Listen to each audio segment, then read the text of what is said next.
এই hello, excuse me, তুমি রিয়ার ছোট ভাই না? হ্যাঁ, কিন্তু আপনি কি? আপনাকে তো আমি চিনতে পারলাম না। ইনফ্যাক্ট আজকে নাকি আপনাকে কোনোদিন দেখেছি কি না সেটাও তো মনে করতে পারছি না। আমাকে তুমি এর আগে কখনো দেখোনি। আমি তোমাকে দেখেছি তোমার বড় বোনের মোবাইলের ছবিতে। আমি তোমার বড় বোন প্রিয়ার বান্ধবী।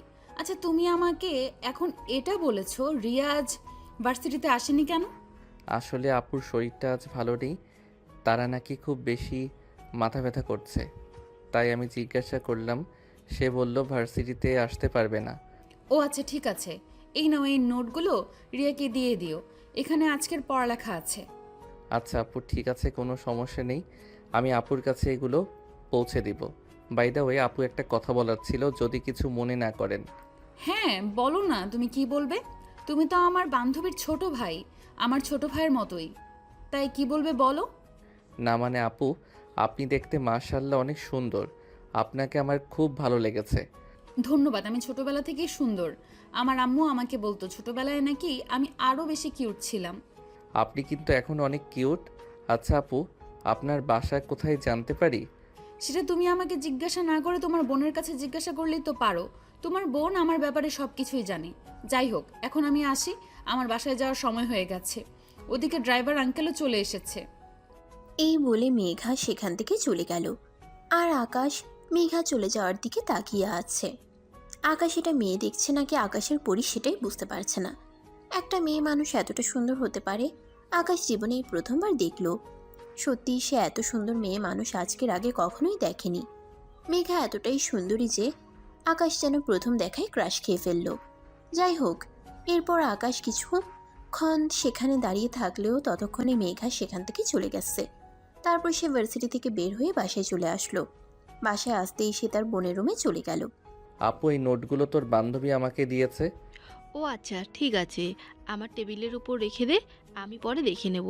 এখন আমার শরীরটা ভালো হয়নি, মাথা ব্যথা এখনও পুরোপুরি কমেনি। আচ্ছা আপু, তোর এই বান্ধবীকে তো এর আগে কখনো দেখিনি। এই মেয়েটা সত্যি অনেক সুন্দর। জানিস আপু, আমি তো মেয়েটাকে দেখে একদম ক্রাশ খেয়ে গেছি। দেখ, সব বাজে বকা বন্ধ কর। ভুলে যাস না মেয়েটা তোর চাইতে বয়সে বড়। তাই এসব ফালতু চিন্তা ভাবনা মাথা থেকে ঝেড়ে ফেল। আর কখনোই এমন চিন্তা ভাবনা করবি না। তাছাড়া তুই মেগা ফ্যামিলির ব্যাকগ্রাউন্ড সম্পর্কে কোনো কিছু জানিস না। তার সম্পর্কে কোনো কিছু না জেনে সে ব্যাপারে কোনো সিদ্ধান্ত নেওয়া একেবারে অনুচিত। জানি না আপু, কারোর ব্যাপারে এভাবে কোনো কিছু সিদ্ধান্ত নেওয়া উচিত কি না, কিন্তু আমি সত্যি বলছি, মেয়েটাকে আমার অনেক ভালো লেগে গেছে। সত্যি বলতে, শুধু যে ক্রাশ খেয়েছি সেরকমটা নয়, আমি মেয়েটার প্রেমে পড়ে গেছি। বললাম তো এসব ফালতু বকা বন্ধ করার, চুপচাপ এখান থেকে চলে যা। এসব ফালতু বকলে কিন্তু আমি আম্মুর কাছে তোর নামে বিচার দেব। আকাশ তখন আর কোনো কথা না বলে তার বোনের রুম থেকে নিজের রুমে চলে গেল। তারপর ফ্রেশ হয়ে খাবার খেয়ে বন্ধুদের সঙ্গে আড্ডা দিতে চলে গেল। এটা তার প্রতিদিনকার রুটিন। ভার্সিটি থেকে এসে বন্ধুদের সঙ্গে আড্ডা দিতে না গেলে তার যেন একদমই ভালোই লাগে না। বন্ধুদের সঙ্গে সারাটা বিকেল আড্ডা দিল। আর তারপর সন্ধ্যার পরে বাসায় ফিরে আসলো। বাসায় এসে আর কি পড়াশোনা। বাসায় এসে যদি পড়তে না বসে তাহলে আম্মু আর বড় বোনের বকা শুনতে হবে। তাই এর চাইতে ভালো পড়তে বসা। পড়া শেষ করে রাতের খাবার খেয়ে ঘুমিয়ে পড়ল। এরপর চলে গেল আরও বেশ কয়েকদিন। সেদিন আকাশ আর রিয়া দুজনে একসঙ্গেই ভার্সিটিতে যাচ্ছিল। ভার্সিটিতে প্রবেশ করা মাত্রই হঠাৎ করেই মেঘার সঙ্গে দেখা হয়ে গেল। এই যে, hello miss, how are you? তুমি কি আমাকে কিছু বলছো নাকি? হ্যাঁ, এখানে তো তুমি ছাড়া অন্য কেউ নেই, তাই তো আমি তোমাকেই বলছি। কেমন আছো তুমি? তুমি আমার ছোট, তাই আমি তোমাকে তুমি করে বলছি। কিন্তু আমি তো তোমার সাথে বয়সে বড়। তুমি কেন আমাকে তুমি করে কথা বলছো? আপনি ডাক্তার, কেমন জানি পরপর লাগে, তাই আমি সচরাচর কাউকে খুব বেশি একটা আপনি আপনি করে কথা বলি না। আমার যাদেরকে ভালো লাগে আমি তাদের সঙ্গে তুমি তুমি করেই কথা বলে যাই। যাই হোক, আমি কিন্তু এখন আমার উত্তরটা পেলাম না। এই তো আলহামদুলিল্লাহ ভালো আছি। তোমার কি অবস্থা? তুমি কেমন আছো? ভালো নেই। ভালো থাকার চেষ্টা করি কিন্তু ভালো থাকতে পারি না। কেন, তোমার আবার কি এমন হলো যে তুমি ভালো থাকার চেষ্টা করেও ভালো থাকতে পারো না? কোনো সমস্যা হয়েছে নাকি? হ্যাঁ, একজনকে ভালোবেসে ফেলেছি, আর তাকে আমি আমার মনের কথা বলতে পারছি না। এটাই সবচাইতে বড় সমস্যা। দেখ আকাশ, এখন কিন্তু একদম বেশি বাড়াবাড়ি হয়ে যাচ্ছে। মেয়েটা তোকে আমি বলেছি তুই ওই পাগলের সঙ্গে কথা বলিস না, তাহলে এই পাগল তোর সঙ্গে সঙ্গে তোর মাথা খারাপ হয়ে যাবে। এখন চল, ক্লাসে যাওয়ার টাইম হয়ে গেছে। আরে ভাই, তুই এরকম কেন করছিস? তোর ছোট ভাই কিছু বলতে চাইছে, ওর কথাটা বলতে দে শুনি ও কি বলে, তারপর না হয় ক্লাসে যাওয়া যাবে। আরে আমি তোকে কি বললাম তুই শুনতে পাসনি নাকি? এই ছেলের মাথায় সমস্যা আছে। এই ছেলের সঙ্গে থাকলে তোর মাথা খারাপ হয়ে যাবে। আর আমি চাই না আমার বন্ধু পাগল হয়ে রাস্তায় ঘুরে বেড়ায়। তাই তোকে বলছি তুই আমার সঙ্গে চল। আপু, তুই কিন্তু আমার সঙ্গে চিট করছিস। তুই এটা করতে পারিস না। হাজারো তুই আমার বোন, তোর উচিত আমাকে সাহায্য করা। তা না করে তুই আমার আরও অপকার করছিস। তুই যদি ভালো কিছু করতে তাহলে আমি অবশ্যই তোকে সাহায্য করতাম, কিন্তু এখানে আমি তোকে কোনোভাবেই সাহায্য করতে পারছি না। মেঘা চল তো এখান থেকে। আকাশ মেঘাকে দেখা মাত্রই এই বলে রিয়া মেঘাকে নিয়ে সেখান থেকে চলে গেল। আর এদিকে আকাশ দাঁড়িয়ে দাঁড়িয়ে মেঘার চলে যাওয়া দেখছিল। সত্যি মেয়েটা বড্ড মায়াবী, একদম প্রেমে পড়ে যাওয়ার মতো চেহারা। কিন্তু আমার বোন কেন সব কিছু জেনেও না জানার ভান করলো? কেন মনের কথাটা বলতে দিল না? আজ বাসায় গিয়ে বোনের সঙ্গে কথা বলবে বলে ঠিক করে। যে আকাশ আর এই ভাবতে ভাবতে এসে ক্লাসরুমে চলে গেল। ভার্সিটি ছুটি হওয়ার পর যখন বাসায় আসলো তখন ড্রয়িং রুমে দাঁড়িয়ে আকাশ রিয়াকে উদ্দেশ্য করে বলতে লাগলো, আচ্ছা আপু, কি সমস্যা তোর? আমাকে বল তো শুনি। তুই কেন মেঘার সাথে আমাকে কথা বলতে দিলি না? মেঘাকে টেনে হিঁচড়ে এখান থেকে নিয়ে চলে গেলি। কারণ ওই যে তোকে বললাম না, তুই মেঘাকে ভালোবাসিস, ওইটাতে আমার সমস্যা নেই। কিন্তু তুই মেঘার ফ্যামিলির ব্যাকগ্রাউন্ড সম্পর্কে কোনো কিছু জানিস না, ওখানেই আমার সমস্যা। আরে ভাই, আমি মেঘার সঙ্গে সম্পর্ক করতে চাই, ওর ফ্যামিলির সঙ্গে না। ওর ফ্যামিলি যাই হোক তাতে আমার কিছুই যায় আসে না। আমার শুধু মেঘাকে চাই। সত্যি রে ভাই, আমি মেয়েটাকে ভালোবেসে ফেলেছি। এই জন্যই তো বলছি এমন কিছু করিস না যেটা তোর জীবনে অভিশাপ হয়ে দাঁড়ায়। কারণ মেঘার ফ্যামিলির মানুষজন একদম ভালো না। মেঘার ফ্যামিলি ছেড়ে এখানে থাকে একটু শান্তিতে থাকার জন্য। ওর ফ্যামিলির মানুষজন খুব বাজে, ওর বাবার ভাই দুজনই গ্যাংস্টার। সে যাই হোক তাতে আমার কিছুই যায় আসে না। আর এটা তো তুই খুব ভালো করেই জানিস আমি কাউকে পরোয়া করি না। আমি যখন মেঘাকে ভালোবেসেছি তখন আমি মেঘাকে আমার মনের কথা বলবো, আর আমার ভালোবাসা আমি জয় করে নেব। আমার মনে হয় তোর ডানা গজিয়েছে, ডানাগুলো ছেঁটে ফেলা উচিত। শোন, তুই আমার একমাত্র ভাই, আমি জেনে শুনে তোকে কোনো বিপদের মুখে ঠেলে দিতে পারি না। কিন্তু আকাশের রিয়া কোনো কথা না শুনে সেখান থেকে নিজের রুমে চলে গেল। আর সে মনে মনে সিদ্ধান্ত নিল আগামীকাল সকালে ইউনিভার্সিটিতে গিয়ে সেই মেঘাকে প্রপোজ করবে। যেমন চিন্তা তেমনই কাজ, কারণ আকাশ কখনোই থেমে যাওয়ার মতো পাত্র নয়। সে যখন কিছু একটা ঠিক করে তখন সে সেটা করেই থাকে। তাই সে পরের দিন একটু সকাল সকালই ভার্সিটিতে চলে আসলো। মেঘা সবে মাত্র ভার্সিটির গেট দিয়ে ভিতরে প্রবেশ করছিল। আর তখনই সে মেঘার সামনে একটা ফুলের তোড়া নিয়ে হাঁটু গেড়ে বসে বলে, মেঘা জীবনে কোনো দিন প্রেম করেনি, তাই জানি না কিভাবে প্রপোজ করতে হয়। তবে তোমায় ভালোবেসে ফেলেছি। I love you Megha. Do you love me? আরে আকাশ, এসব তুমি কি বলছো? তোমার কি মাথা একেবারেই খারাপ হয়ে গেছে নাকি? তুমি আমার বান্ধবীর ছোট ভাই, আমার ছোট ভাইয়ের মতো। তোমাকে আমি সবসময় আমার ছোট ভাইয়ের নজরেই দেখি। আর এসব তুমি কি বলছো? যা বলছি একদম সত্য কথাই বলছি, এবং ঠান্ডা মাথায় চিন্তা ভাবনা করেই বলছি। আমি সত্যি বলছি, তোমায় সেদিন যখন প্রথম দেখেছি তখনই তোমাকে আমি ভালোবেসে ফেলেছি। তোমাকে ছাড়া আমি একটা মুহূর্ত কল্পনাও করতে পারছি না। তোমাকে ছাড়া আমার বেঁচে থাকা পসিবল নয়। তাই আজ আমি তোমাকে আমার মনের কথা বলতে গেলাম। প্লিজ ম্যাডাম, তুমি আমাকে অ্যাকসেপ্ট করো। তোমার ভালোবাসা ছাড়া আমি বাঁচতে পারবো না। মেঘা ফ্যামিলির জায়গায়, আর ভালোবাসা ভালোবাসার জায়গায়। আমি তোমাকে ভালোবাসি। তোমাকে ছাড়া আমি বাঁচতে পারবো না। তোমার ফ্যামিলি যেমনই হোক না কেন তাতে আমার কিছু যায় আসে না। আমি তোমাকে ভালোবাসি। তোমার ফ্যামিলি কি সেটা জানার আমার কোনো প্রয়োজন নেই। আরে তোমার কি মাথা খারাপ নাকি? তোমাকে কি বললাম আমি? তুমি শুনতে পাওনি? আমি আমার ফ্যামিলির বিরুদ্ধে গিয়ে কখনোই কোনো সিদ্ধান্ত নেব না, বুঝতে পেরেছো?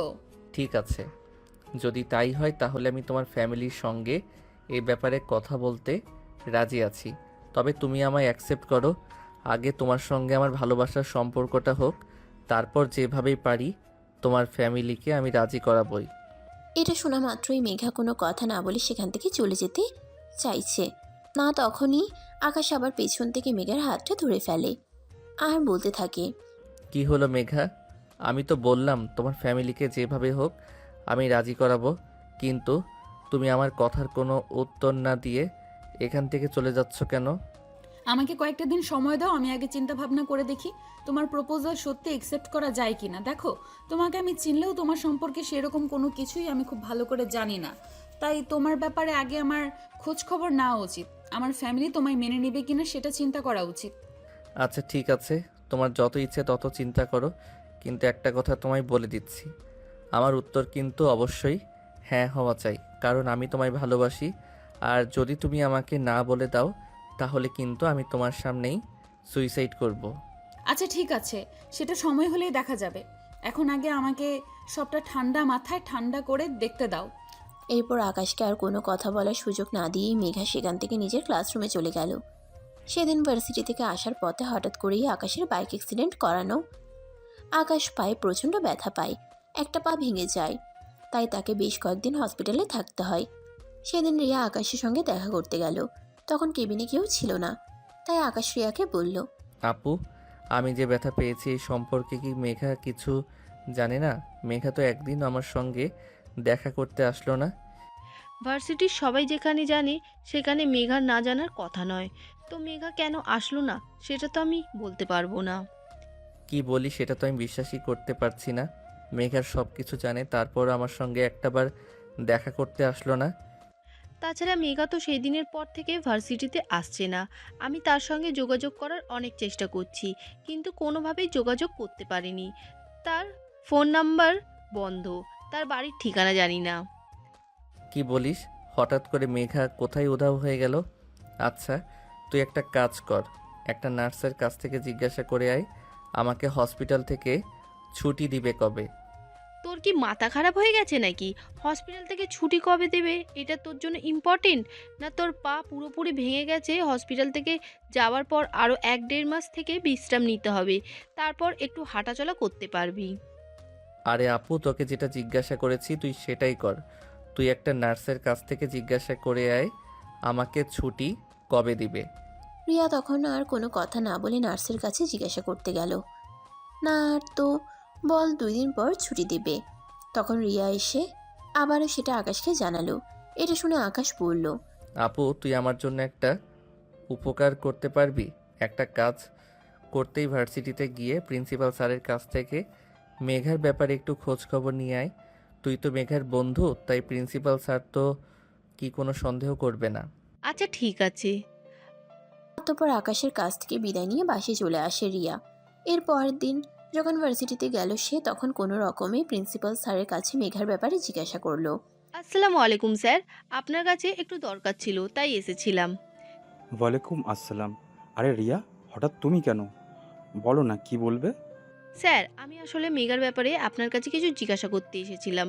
মেঘা তো কয়েকদিন ধরে ভার্সিটিতে আসছে না, তার ফোন নাম্বারও বন্ধ বলছে। ও আসলে ওর বড় ভাই এসেছিল সেদিন, তাই ওকে নিয়ে গ্রামের বাড়িতে চলে গেছে, তাই হয়তো সে ভার্সিটিতে আসছে না। তাছাড়া ওর বড় ভাই তো বলেছিল কি সপ্তাহখানেকের মধ্যে ওকে আবার ঢাকায় ফিরিয়ে দেবে। ওর বড় ভাইয়ের কোনো নাম্বারও আমার কাছে নেই, তাই আমি ওদের সাথে যোগাযোগ করতে পারছি না। ঠিক আছে স্যার, কোনো সমস্যা নেই, কিন্তু আপনি যদি একটু মেগার ফাইল চেক করে আমাকে বলতেন ওর বাড়ির ঠিকানাটা কোথায়, তাই আমি ওর সঙ্গে যোগাযোগ করার চেষ্টা করতাম। আসলে ওর কাছে আমার কিছু গুরুত্বপূর্ণ জিনিস ছিল, ওগুলো আমার খুব দরকার, তাই আর কি। আচ্ছা ঠিক আছে, কোনো সমস্যা নেই, তুমি একটু ওয়েট করো, আমি এক্ষুনি দেখে তোমাকে জানাচ্ছি। এই বলে প্রিন্সিপাল স্যার আলমারি থেকে বেশ কিছু ফাইল বের করলো আর তারপর সেগুলো ঘেঁটে দেখতে লাগলো। বেশ কিছুক্ষণ ঘাটাঘাটির পর প্রিন্সিপাল স্যার একটা ফাইল নিয়ে তারপর মেঘার ঠিকানাটা একটা কাগজে লিখলো আর সেটা রিয়ার হাতে তুলে দিয়ে বলল, এটাই হলো মেঘার গ্রামের বাড়ির ঠিকানা, কিন্তু সাবধান, একটা বিষয় তোমাকে বলে দিচ্ছি, ওখানে গিয়ে কিন্তু তুমি ওকে কোনো ঝামেলা করো না। আসলে মেঘার ফ্যামিলি ব্যাকগ্রাউন্ড সম্পর্কে তো একটু জানো, তাই খুব সাবধানে যেও। ঠিক আছে স্যার, আপনি কোনো চিন্তা করবেন না। আমি সর্বোচ্চ সতর্কতা অবলম্বন করব। কারণ মেঘ তার ফ্যামিলির সম্পর্কে আমি খুব ভালো করেই জানি, তাই কোনো সমস্যা হবে না। ঠিক আছে, তোমার জন্য শুভকামনা রইল, যেন তুমি খুব ভালোভাবে ওখানে থেকে ফিরে আসতে পারো। কারণ মেঘার ফ্যামিলির লোকজন খুবই গিরিঙ্গিবাজ মানুষ। এরকম মানুষ আমি আর জীবনে দেখিনি। আমি আগে এরকম জানলে মেঘাকে কোনোদিনও আমার ভার্সিটিতে ভর্তিই করাতাম না। আচ্ছা স্যার, ঠিক আছে, তাহলে এখন আসি। এই বলে রিয়া প্রিন্সিপাল স্যারের কেবিন থেকে বের হয়ে সোজা হসপিটালে চলে আসলো। আর তারপর কাগজটা আকাশের হাতে তুলে দিল আর বলল, এই যে প্রিন্সিপাল স্যারের কাছ থেকে নিয়ে এসেছি। তবে প্রিন্সিপাল স্যার নিজেও কিন্তু অনেকবার সাবধান করে দিয়েছে, যা করার কিন্তু খুব সাবধানে করতে হবে। কারণ মেগার ফ্যামিলির মানুষজন একদম ভালো নয়। আচ্ছা ঠিক আছে, তুই কোনো চিন্তা করিস না। এখন তাহলে বাসায় চলে যা। আর খবরদার, এ ব্যাপারে কিন্তু কখনোই কাউকে কিছু বলবি না। এটা আমার সিক্রেট জিনিস। অতঃপর রিয়া বাসায় চলে আসলো। আর এদিকে আকাশ তার যে ডাক্তার ট্রিটমেন্ট করছে তার সঙ্গে কথা বলতে লাগলো। আমার সুস্থ হতে কতদিন লাগবে? এই তো খুব বেশি হলে আর 15 দিন। কারণ তুমি তো আমায় বলেছো আমি যেন তোমাকে সর্বোচ্চ ট্রিটমেন্ট দেই, তাই আমি আমার সর্বোচ্চটা দিয়ে চেষ্টা করছি তোমাকে যত তাড়াতাড়ি সম্ভব সুস্থ করে তোলা যায়। আপনার যত টাকা লাগবে আমি দেব, কিন্তু আপনি আমার ভালো ট্রিটমেন্টের ব্যবস্থা করুন, যাতে আমি খুব দ্রুত সুস্থ হয়ে উঠতে পারি। কারণ আপনাকে তো বললাম, আমার খুবই সিক্রেট একটা কাজ আছে যেটা খুব তাড়াতাড়ি করতে হবে। তাই আগে তো আমাকে সুস্থ হতে হবে, তা না হলে তো হবে না কিছুই। ঠিক আছে, চিন্তার কোনো কারণ নেই। আমি আমার সর্বোচ্চটা দিয়ে চেষ্টা করছি যত তাড়াতাড়ি সম্ভব তোমাকে সুস্থ করে তুলবো। তবে একটা কথা আমি বুঝতে পারছি না, মানুষ তো অসুস্থ হলে সুস্থ হওয়ার জন্য সময় নেয় যাতে সে পুরোপুরিভাবে সুস্থ হতে পারে, কিন্তু তুমি কেন এরকম তাড়াহুড়ো করছো? আমি সেটাই বুঝতে পারছি না। দেখুন, আপনি ডাক্তার আর আমি আপনার পেশেন্ট, তাই আমার ব্যাপারে এত কিছু জানার কোনো প্রয়োজন নেই। আপনাকে যেটুকু বলেছি সেইটুকুতেই তুষ্ট থাকেন। আপনার প্রয়োজন টাকা, আর আমার প্রয়োজন তাড়াতাড়ি আমার পা ভালো হওয়া। আপনি আপনার টাকা পেয়ে যাচ্ছেন, তাই আমাকে একটু তাড়াতাড়ি সুস্থ করে দেন। আচ্ছা ঠিক আছে, আমি তো বললাম আমি আমার সর্বোচ্চ চেষ্টা চালিয়ে যাচ্ছি তোমাকে যতটা সম্ভব সুস্থ করে তোলার জন্য। এই বলে ডাক্তারকে কেবিন থেকে বের হয়ে চলে গেল। আর এরপর বেশ কিছুদিন সময় কেটে গেল, কিন্তু আকাশ হসপিটালের বেডে বসে বসে শুধুই চিন্তা করছে হঠাৎ করে মেঘার কি হলো। মেঘা তো প্রিন্সিপাল স্যারের কাছ থেকে 1 সপ্তাহের ছুটি নিয়ে গ্রামের বাড়িতে গেছে। আর এদিকে প্রায় 20 দিনের মতো সময় অতিবাহিত হয়ে গেছে। কেন মেঘা এখনো ঢাকায় ফিরে আসছে না? আকাশের সময় যেন কাটতে চাইছে না। সে আর কিছুই চিন্তা করতে পারছে না। তবে কি মেঘার সঙ্গে উল্টোপাল্টা কিছু হতে চলেছে নাকি? এভাবে দেখতে দেখতে আরও 4-5 দিন সময় কেটে গেল। আকাশ এখন মোটামুটি সুস্থ। সে মোটামুটি হাঁটাচলা করতে পারে। আর হসপিটাল থেকে আসতেই বাড়িতে চলে যাবে। তার ফ্যামিলির মানুষজন হসপিটালে এসেছে তাকে বাসায় নিয়ে যাওয়ার জন্য। কিন্তু আকাশ সবাইকে অবাক করে দিয়ে বলল, তোমরা সবাই বাসায় চলে যাও, আমি আজ বাসায় যাব না। আমার একটা দরকারি কাজ আছে, আমি এখন ওখানেই যাব। আরে এসব তুই কি বলছিস? তোর কি মাথা খারাপ হয়ে গেছে নাকি? তুই এখনো অসুস্থ। আমরা তোকে বাসায় নিয়ে যাওয়ার জন্য এসেছি, আর এখন কিনা তুই বলছিস যে তুই আজ বাসায় যাবি না, কোনো কাজে যাবি? আরে বাবা, আগে তো তুই নিজে সুস্থ হ, তারপর না হয় কাজ করা যাবে। আম্মু, তোমাকে বললাম তো, আমাকে এসব কথা বলো না, কোনো লাভ হবে না। আমি যেটা সিদ্ধান্ত নিয়েছি আমি সেটাই করব। আগে আমি আমার সিক্রেট কাজটা করব, আর তারপর বাসায় যাব। এখানে আমাকে আর কোনো কথা বলে লাভ হবে না। কিন্তু কি তোর এমন সিক্রেট কাজ, সেটা তো একবার বল। আমরা তোর বাবা মা, তোর জন্য আমাদের অনেক বেশি টেনশন হয়, তাই তোকে জিজ্ঞাসা করছি কি কাজ সেটা আগে বল। এখন আমি কাউকেই কিছু বলতে চাই না। আগে আমি আমার কাজটা সম্পন্ন করতে চাই, তারপর সবাইকে সব কিছু বলতে চাই। কিন্তু তোমরা যদি এখন আমাকে এখান থেকে শেয়ার চাই যেতে না দাও, তাহলে কিন্তু আমি বাসা থেকে পালিয়ে ওই কাজটা করতে চলে যাব। তখন কিন্তু কেউ আমার কোনো খোঁজ পাবে না। ঠিক আছে বাবা, লুকিয়ে কোথাও যাওয়ার কোনো প্রয়োজন নেই। আমি তোকে অনুমতি দিয়েছি, তোর যেখানে যাওয়ার ইচ্ছা সেখানেই যা, তবে কখন ফিরে আসবে সেটা অন্তত বলে যা। আমার কাজ শেষ হলে আমি ফিরে আসব, এত চিন্তা করার কিছুই নেই। তোমরা এখন বাসায় চলে যাও। আর হ্যাঁ, একটা কথা তোমাদের বলে দিয়েছি, ভুল করাও কিন্তু তোমরা কেউ আমার নাম্বারে ফোন করবে না। আমি যতক্ষণ ফোন না করব ততক্ষণ। এই বলে আকাশ হসপিটাল থেকে বের হয়ে রওনা দিল মেঘার বাড়ির উদ্দেশ্যে। সে যখন হসপিটাল থেকে বের হয় তখন সকাল 7টা বাজে, আর এখন বিকেল 3টা বাজে। ততক্ষণ এসে মেঘার বাড়ির ঠিকানা অনুযায়ী পৌঁছে গেছে। সামনেই দেখতে পেল বিশাল এক অট্টালিকা। সে মনে মনে ভাবলো এটাই হয়তো মেঘাদের বাড়ি, তাই পাশ দিয়ে হেঁটে যাওয়া ছোট্ট একটা মেয়েকে জিজ্ঞাসা করলো, এই মেয়ে, তোমার নাম কি? তুমি কি এখানেই থাকো নাকি? আমার নাম নদী, পরিচয় সামনেই আমার বাড়ি। কিন্তু আপনি কে? আপনাকে তো চিনলাম না। তাছাড়া আপনাদেরকে তো আগে কখনো এখানে দেখিনি। তুমি আমাকে আগে দেখোনি মানে আমার বাড়ি এখানে নয়। আচ্ছা, তোমাকে একটা কথা জিজ্ঞাসা করার ছিল, তুমি কি আমাকে ছোট একটা সাহায্য করতে পারবে? করতে পারবো কিনা জানি না, তবে চেষ্টা করব। বলুন, আমি আপনাকে কি সাহায্য করতে পারি? দেখো, আমি শহর থেকে এসেছি, তুমি আমাকে শুধু ছোট্ট একটা ইনফরমেশন দিবে, কিন্তু এই কথা কাউকে বলতে পারবে না। ঠিক আছে, বলবো না, তবে তার জন্য আমাকে চকলেট খাওয়ার জন্য টাকা দিতে হবে। আপনি আমাকে 50 টাকা দিবেন, তাহলে আমি আপনাকে বলে দেব।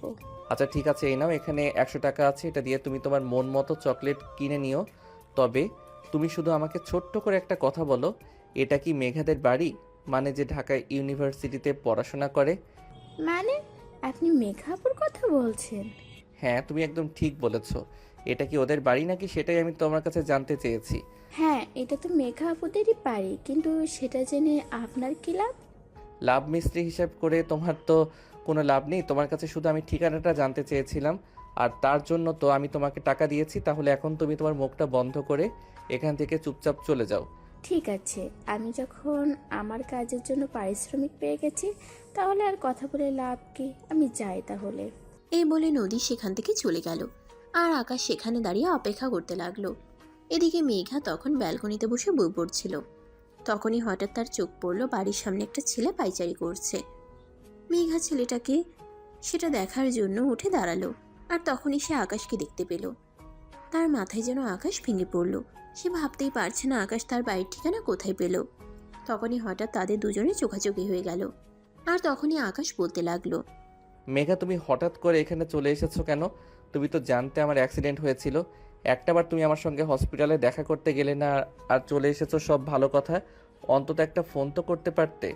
আস্তে কথা বল, বাড়ির মানুষ শুনতে পাবে, আর বাড়ির মানুষ শুনতে পেলে বিশাল একটা ঝামেলা হয়ে যাবে। তুমি ওখানেই দাঁড়াও, আমি আসছি তোমার সঙ্গে কথা বলতে। এই বলে মেঘা চুপি চুপি বাড়ি থেকে বের হয়ে বাড়ির সামনে চলে আসলো। আর তখনই আকাশ মেঘাকে বলতে লাগলো, কি সমস্যা তোমার? কি হয়েছিল তোমার? তুমি কাউকে কোনো কিছু না বলেই চুপচাপ এখানে চলে এসেছিলে কেন?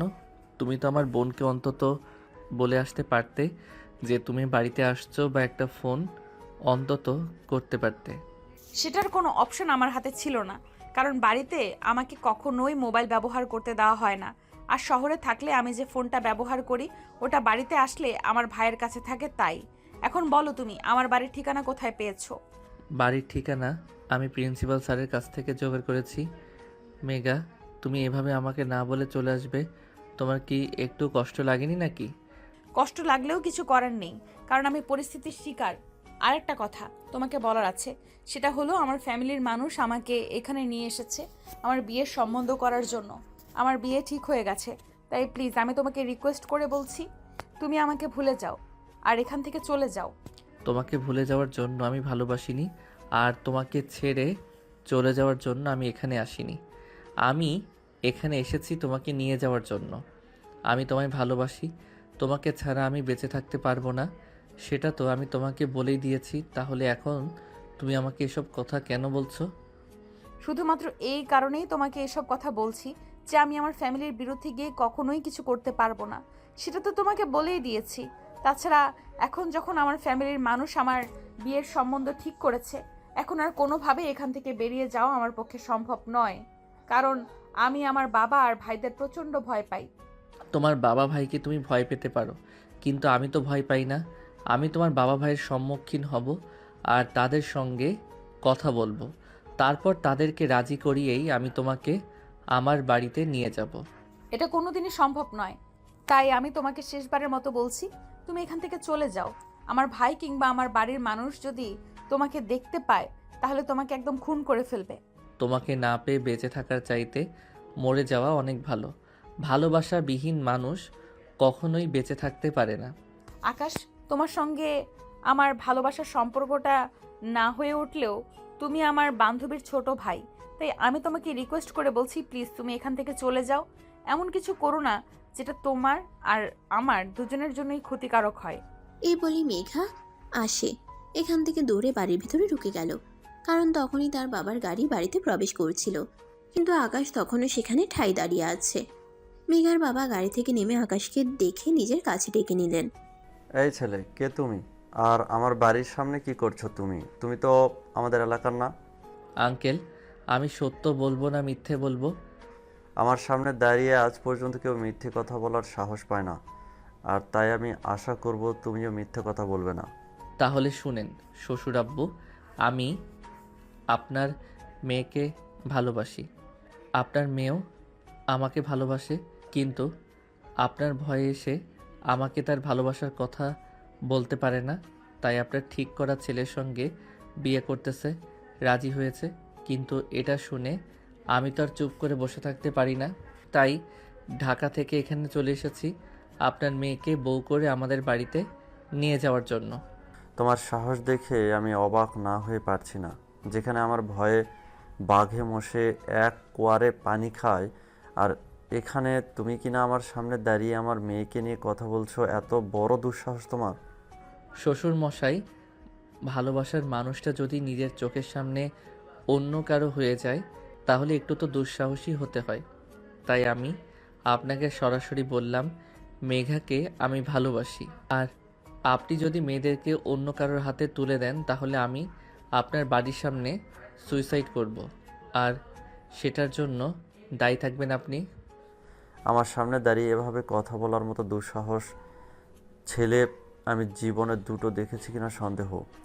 তোমার সাহসের তারিফ করতে হয়, তাই আমি তোমাকে বলছি তুমি চুপচাপ এখান থেকে চলে যাও। যা বলেছো আমার কাছে বলেছো, এই কথাটা যেন আর কেউ শুনতে না পায়। কেউ কোনো কিছু শুনতেও পারবে না, আর কেউ কোনো কিছু জানতেও পারবে না। আপনি চুপচাপ মেঘাকে আমার হাতে তুলে দেন। মেঘাকে নিয়ে আমি এখান থেকে চলে যাব, আর কেউ কোনো কিছু জানতে পারবে না। তার মানে সহজ কথায় কাজ হবে না। বুঝতে পেরেছি, তোমার জন্য একটি উত্তম মধ্যমের ব্যবস্থা করতে হবে। এই তোরা কে কোথায় আছিস? এই ছেলেটাকে একটু উত্তম মধ্যম দে তো। কথাটা বলতে দেরি হলো, কিন্তু আশপাশ থেকে কিছু ছেলেপেলে দৌড়ে আসতে দেরি হলো না। ছেলেগুলো দৌড়ে এসে আকাশকে ইচ্ছে মতো পেটাতে শুরু করলো, কিন্তু আকাশও কম যায় না। সে ছোটবেলা থেকেই বক্সিংয়ে ট্রেনিং নিয়েছে, তাই সেই ছেলেগুলোকে মেরে একদম চিটপটাং করে দিল। অপরদিকে মেঘা ততক্ষণ ধরে ব্যালকনিতে দাঁড়িয়ে এই দৃশ্য দেখছিল। আকাশ ছেলেগুলোকে মেরে একদম খারাপ অবস্থা করে দিয়েছে। এটা দেখে মেঘার বাবা বলতে লাগলো, এই ছেলেটা তুমি কি করবে? তোমাকে দেখে তো মশার মতো মনে হয়, কিন্তু তোমার শরীরে এত হাতির মতো শক্তি আসলো কোথা থেকে? তুমি আমার ছেলেগুলোকে মেরে কি হাল করে দিয়েছো? আমাকে দেখতে মশার মতো মনে হলেও আমার শরীরে ভালোবাসার শক্তি আছে। আমি আমার ভালোবাসাকে জয় করতে এসেছি, তাই আমাকে দুর্বল ভাববেন না। মেঘার বাবা তখন কোনো কথা না বলে চুপচাপ বাড়ির ভেতরে চলে আসলো, আর ড্রয়িং রুমে এসে চিৎকার করতে লাগলো। এই মেঘা, মেঘা কোথায় তুই? তাড়াতাড়ি এখানে, আমি তোর সঙ্গে কথা বলতে চাই। হ্যাঁ বাবা, বলো কি বলবে। বাইরে যে ছেলেটা এসেছে ওই ছেলেটাকে, ওই ছেলেটা নাকি তোকে ভালোবাসে। তুই এই ছেলেটাকে চিনিস? না মানে আসলে বাবা, আমি ছেলেটাকে, আমার সঙ্গে আমাদের ভার্সিটিতে পড়াশোনা করে, আর তখন থেকে ছেলেটা আমাকে পছন্দ করে। কিন্তু বিশ্বাস করো, এই ছেলেটার সঙ্গে আমার কোনো সম্পর্ক নেই। আমি কোনোদিনও এই ছেলেটাকে আশ্বাস দেইনি যে তাকে বিয়ে করব। ঠিক আছে, তাহলে ওই ছেলেটাকে বলে আয় এখান থেকে চুপচাপ চলে যেতে, তা না হলে কিন্তু ছেলেটার সঙ্গে খারাপ হয়ে যাবে। ঠিক আছে বাবা, তুমি কোনো চিন্তা করো না, আমি এক্ষুনি ছেলেটাকে বলে আসছি এখান থেকে চুপচাপ চলে যেতে। তুমি উপরে যাও, বিশ্রাম নাও। এই বলে মেঘা আস্তে আস্তে বাড়ির বাইরে চলে আসলো। আকাশ তখনও বাড়ির বাইরে দাঁড়িয়ে আছে। মেঘাকে দেখিয়ে আকাশ দৌড়ে আসলো আর মেঘাকে জড়িয়ে ধরলো। এটা দেখে মেঘা নিজেকে ছাড়ানোর জন্য অনেক চেষ্টা করছে আর বলছে, আরে এটা তুমি কি করছো? তোমার কি মাথা খারাপ হয়ে গেছে নাকি? একটু আগে বাবা কি বলে গেল তুমি শুনতে পাওনি নাকি? বাবা প্রচণ্ড ক্ষেপে আছে। তুমি এক্ষুনি এখান থেকে চলে যাও। আমি চাই না তোমার সঙ্গে খারাপ কিছু হোক। আমি তোমায় ভালোবাসি, তোমাকে নিয়ে এখান থেকে যাব। তোমাকে ছাড়া আমি এখান থেকে এক পাও নড়ব না। দেখো, জীবনটা পুতুল খেলার নয়। তোমার বাবা মা অনেক কষ্ট করে আদর যত্ন করে লালন পালন করে তোমায় মানুষ করেছে। তাছাড়া তুমি ভুলে যেও না, তুমি তোমার বাবা মায়ের অনেক কষ্টের ফসল। আমি তোমার বোনের কাছে তোমার ব্যাপারে সব কিছুই শুনেছি। তাই আমি চাই না তোমার বাবা মা তাদের একমাত্র ছেলে সন্তানকে হারিয়ে ফেলুক। তারা আমায় তখনই হারিয়ে ফেলবে তখন আমার ভালোবাসার মানুষটা সারা জীবনের জন্য আমার জীবন থেকে হারিয়ে যাবে। মেঘা, তুমি আমার সঙ্গে চলো। তোমার বাবা আর ভাই আমার কিছুই করতে পারবে না। মেঘা তোমার সঙ্গে যাবে না, কারণ মেঘা আমার মেয়ে। মেঘা সেটাই করবে যেটা আমি তাকে করতে বলবো। তবে তোমাকে আমার বেশ ভালোই পছন্দ হয়েছে। তবে একটা কথা বলতে চাই, আমি তোমাকে একটা সুযোগ দিতে চাই। তুমি যদি আমার মেয়েকে সাথেই ভালোবাসো তাহলে তোমার ফ্যামিলিকে নিয়ে আসো। তোমার ফ্যামিলির সঙ্গে কথা বলে যদি আমার মনে হয় যে তুমি আমার মেয়েকে চোখে রাখতে পারবে, তাহলে আমি তোমার হাতে আমার মেয়েকে তুলে দেব। আপনি আবার মিথ্যা বলছেন না তো? আপনি যদি সত্যি কথা বলেন তাহলে আমি সত্যি সত্যি আমার বাবা মাকে রাজি করিয়ে আপনার এখানে নিয়ে আসব। আশরাফ চৌধুরী কখনো কোনোদিনও কাউকে মিথ্যা কথা বলে না, তাই তুমি নিশ্চিন্তে যেতে পারো। আর হ্যাঁ, তুমি যদি সত্যিই মেয়েটাকে ভালোবাসো তাহলে তুমি তোমার বাবা মাকে রাজি করিয়ে এখানে নিয়ে আসবে, আর আমি নিজে দাঁড়িয়ে থেকে তোমাদের বিয়ে দেব। কথাটা শোনা মাত্রই মেঘার বড় ভাই পাশ থেকে বলতে লাগলো, বাবা, এসব তুমি কি বলছো? তোমার কি মাথা খারাপ হয়ে গেছে নাকি? চেনা নেই জানা নেই, যার সম্পর্কে আমরা কিছু জানি না, তার হাতে আমরা আমাদের বোনকে কোনোভাবেই তুলে দিতে পারি না। চুপ করো তুমি। ছেলেটা মেয়েকে যদি সত্যিই ভালোবাসে তাহলে সে তার ফ্যামিলিকে নিয়ে আসুক। আমি তাদের সঙ্গে কথা বলে এই ছেলেটার সঙ্গে এই মেয়েটাকে বিয়ে দেব। আব্বু, তুমি এমনটা করতে পারো না। আমি আমার বন্ধুকে কথা দিয়েছি, তার সঙ্গে আমার বোনের বিয়ে দেবো আমি। আমার কথার বরখেলাপ তো করতে পারবো না। আপনার কথার কারণে আমি আমার ভালোবাসার মানুষকে হারাতে পারি না শ্বশুর আব্বু। আমি যাচ্ছি, তবে আমি কালকেই ফিরে আসব আমার আব্বু আম্মুকে সঙ্গে নিয়ে। ঠিক আছে, যাও তাহলে। এই বলে আকাশ সেখান থেকে চলে আসলো আর সোজা নিজের বাসায় চলে আসলো। বাসায় ফিরে আসতেই তার আম্মু তাকে বলতে লাগলো, আমি বুঝি না, তোর মাথায় ভূত ঢুকেছে নাকি? তুই কাউকে কোনো কিছু না বলে হসপিটাল থেকে সোজা কোথায় চলে গেলি, আর আজ 2 দিন পর বাসায় ফিরে আসলি? বল তো তোর কি হয়েছে? আব্বু কোথায়? আমি আব্বুর সঙ্গে কথা বলতে চাই, আর তারপরে তোমরা সব কিছু জানতে পারবে। এখন আমাকে দয়া করে বিরক্ত করো না, এমনিতেই অনেক টেনশনে আছি। তোর আব্বু তো এখনো বাসায় ফিরে আসেনি। তোর আব্বুর নাকি আজ অফিসের একটা জরুরি মিটিং আছে। ওটা শেষ করে ফিরে আসতে রাত 10টার মতো বেজে যাবে। কিন্তু কি হয়েছে তুই আমাকে বল, আমি শুনি। আমি যদি তোকে কোনো সাহায্য করতে পারি তাহলে অবশ্যই করব। তুমি আমাকে কোনো সাহায্য করতে পারবে না। আমাকে আব্বুর সঙ্গে কথা বলতে হবে। আব্বু যদি রাজি হয় তাহলে তুমিও রাজি হবে। এই বলে আকাশ সোজা নিজের রুমে চলে গেল আর অপেক্ষা করতে লাগলো কখন তার আব্বু বাড়িতে আসবে।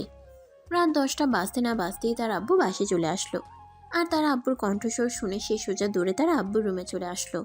তাকে এরকম হন্তদন্ত হয়ে ছুটে আসতে দেখে তার আব্বু বলল, আরে আকাশ, কি হয়েছে তোর? তুই এভাবে হন্তদন্ত হয়ে ছুটে এসেছিস কেন? আর তোকে এরকম চিন্তিত দেখাচ্ছে কেন? আব্বু, আমি তো তোমার একমাত্র ছেলে, তাই তোমার কাছে একটা রিকোয়েস্ট করতে চাই। তুমি কি আমার রিকোয়েস্ট রাখবে? অবশ্যই, কেন নয়। তুই আমার একমাত্র ছেলে, তোকে আমি আমার জীবনের চাইতে অনেক বেশি ভালোবাসি। তুই আমার কাছে কোনো কিছু চাইলে আমি অবশ্যই সেটা তোকে এনে দিব। বল তুই কি চাস আমার কাছে? আব্বু, আমি একটা মেয়েকে ভালোবাসি, আর মেয়েটা আপুর ক্লাসমেট। আরে কি বলছিস তুই এসব? তোর কি মাথা খারাপ হয়ে গিয়েছে নাকি? তুই তোর চাইতে বয়সে বড় একটা মেয়েকে কি করে ভালোবাসতে পারিস? দেখো আব্বু, ভালোবাসা কখনো জাতকাল পাত্র বেঁধে হয় না। আমি মেয়েটাকে ভালোবাসি, এটাই সবচাইতে বড় কথা। তাছাড়া আমি হসপিটাল থেকে সোজা ওই মেয়েটার বাড়িতে গিয়েছিলাম, আর তার বাবা বলেছে আমি যদি মেয়েটাকে সত্যি ভালোবাসি তাহলে আমার ফ্যামিলির মানুষকে রাজি করিয়ে ওদের বাড়িতে নিয়ে যেতে। তাই আমি তোমাদের সঙ্গে কথা বলতে এসেছি। এখন তোমরা যদি সত্যি আমাকে ভালোবাসো তাহলে আমার ভালোবাসাকে মেনে নাও আর ওই মেয়েটাকে আমার করে পেতে সহযোগিতা করো। ঠিক আছে, আমার কাছে আমার মান সম্মানের জন্য কিছুর চাইতে সবচেয়ে উপরে হলো আমার ছেলে, আর আমার ছেলের জন্য আমি সব কিছু করতে পারি। তুই যখন মেয়েটাকে ভালোবাসিস তাহলে আমরা অবশ্যই তাকে এই ব্যাপারে সহযোগিতা করব। থ্যাংক ইউ আপু, থ্যাংক ইউ সো মাচ। আমি জানতাম তুমি আমার ভালোবাসাকে মেনে নেবে, তাই আমি তাদেরকে বলে এসেছি আমি আমার বাবাকে নিয়ে তারপরেই যাব। ঠিক আছে, তাহলে তুই এখন তো রুমে গিয়ে বিশ্রাম কর। আগামীকাল সকাল হলেই না হয় আমরা ওখানের উদ্দেশ্যে রওনা দিব। আকাশ তখন খুশি মনে নিজের রুমে চলে আসলো আর বিছানায় শুয়ে ঘুমিয়ে পড়লো। অপেক্ষা করতে লাগলো কখন রাত পোহাবে আর কখন সকাল হবে, কখন সে তার ভালোবাসার মানুষটিকে নিজের করে পাওয়ার পথে রওনা দেবে। সকাল হতে না হতেই ঘুম থেকে উঠে সে তার বাবাকে ঘুম থেকে ডেকে তুললো আর তারপর দুজনে মিলে ফ্রেশ হয়ে নাস্তা করে বাসা থেকে বেরিয়ে পড়লো। দুপুর 1টার দিকে তারা মেঘাদের বাড়িতে এসে পৌঁছে গেল। নায়িকার বাবা তখন ড্রয়িং রুমে বসে টিভি দেখছিলেন আর তখনই আকাশ তার বাবাকে নিয়ে বাড়ির ভিতরে প্রবেশ করলো। মেঘার বাবা তাদেরকে দেখে উঠে সালাম প্রদর্শন করলো আর কুশলাদি বিনিময় করে বসতে বলল। আসসালামু আলাইকুম ভাই সাহেব, কেমন আছেন? ওয়ালাইকুম আসসালাম। এই তো আপনাদের দোয়ে আল্লাহর রহমতে ভালোই আছি। আপনাদের কি অবস্থা? আপনারা কেমন আছেন? এই তো আলহামদুলিল্লাহ ভালোই আছি। যাই হোক, আসতে আপনাদের কোনো অসুবিধা হয়নি তো? না, কোনো অসুবিধা হয়নি, সব কিছু একদম ঠিকঠাক আছে। যাই হোক, কথা না বাড়িয়ে চলুন মূলক কথায় আসা যাক। দেখুন, টাকা পয়সা অর্থ সম্পদ কোনো কিছুর আমাদের কমতি নেই, তবে আমি আমার ছেলেকে খুব বেশি ভালোবাসি। আমার ছেলেটা আমার কাছে কোনো কিছুর আবদার করে, তাকে আমি কখনোই সেটা না দিয়ে থাকতে পারি না। আমার ছেলেটা বলল সে আপনার মেয়েকে ভালোবাসে, আর আমি যদি আপনার সঙ্গে কথা বলতে আসি তাহলে নাকি আপনি আপনার মেয়েকে আমার ছেলের সঙ্গে বিয়ে দিবেন। তাই আমি এক মুহূর্ত দেরি না করে চলে আসলাম। হ্যাঁ, আপনি একদম ঠিকই শুনেছেন। আমি এই কথাটাই আপনার ছেলেকে বলেছি, কারণ চেনা নেই জানা নেই একটা ছেলের হাতে আমি আমার মেয়েকে তুলে দিতে পারি না। আমার মেয়ের ভবিষ্যৎ বলে কথা। মেঘা আমার একমাত্র মেয়ে। মেঘার মা মারা যাওয়ার পর মেয়েটাকে আমি অনেক কষ্ট করে আদর যত্ন করে লালন পালন করে মানুষ করেছি। তাছাড়া আমি এলাকার সবচাইতে ধনী ব্যক্তি, তাই আমার শত্রুপক্ষ অনেক বেশি। আমার মেয়েটার নিরাপত্তার জন্য আমি ঢাকায় রেখে পড়াশোনা করার মাঝে মাঝে কয়েকদিনের জন্য এখানে নিয়ে আসি। এভাবেই কথা চলছিল তাদের মধ্যে আর তখনই সেখানে মেঘার বড় ভাই এসে উপস্থিত হয় আর তাদের কথাবার্তা শুনে বলতে থাকে। বাবা, তোমাকে না আমি বললাম মেয়েটাকে আমি আমার বন্ধুর সঙ্গে বিয়ে দেব, কিন্তু তুমি আমার কথা না শুনে আবার ওই ছেলের বাবার সঙ্গে কেন কথা বলেছো? কারণ এই ছেলেটা আমার মেয়েটাকে ভালোবাসে, আর আমি এটা খুব ভালো করে জানি যে আমার মেয়েটা সেখানেই সব থেকে বেশি ভালো থাকবে, যেখানে আমার মেয়েটা ভালোবাসায় ভালো থাকতে পারবে। বাবা, তুমি এটা খুব ভালো করেই জানো আমি আমার বলা কথা কখনো ফিরিয়ে নিই না, তাই আমি এই বিয়েটা মেনে নিতে পারলাম না। এই ছেলে, তুমি যদি নিজের ভালো চাও তাহলে চুপচাপ এখান থেকে চলে যাও, আর আমার বোনকে বিয়ে করার চিন্তাটা একদম মাথা থেকে ঝেড়ে ফেলে দাও। সরি মাই ডিয়ার শালাবাবু, এটা আমি কখনোই করতে পারবো না, কারণ আমি আপনার বোনকে ভালোবাসি। আমার ভালোবাসা এতটাও সস্তা নয় যে আপনি বলবেন আর আমি আমার ভালোবাসাকে ত্যায্য করে চলে যাব। আমি আমার ভালোবাসার জন্য সব কিছু করতে পারি। তার মানে সোজা কথায় কাজ হবে না? সোজা কথায় যদি কাজ না হয় তাহলে যে কিভাবে কাজ করাতে হয় সেটা আমার খুব ভালো করেই জানা আছে, তাই চিন্তার কোনো কারণ নেই। শালাবাবু, এসব ভয় আমাকে দেখিয়ে কোনো লাভ হবে না, কারণ আমি কোনো কিছু ভয় পাই না।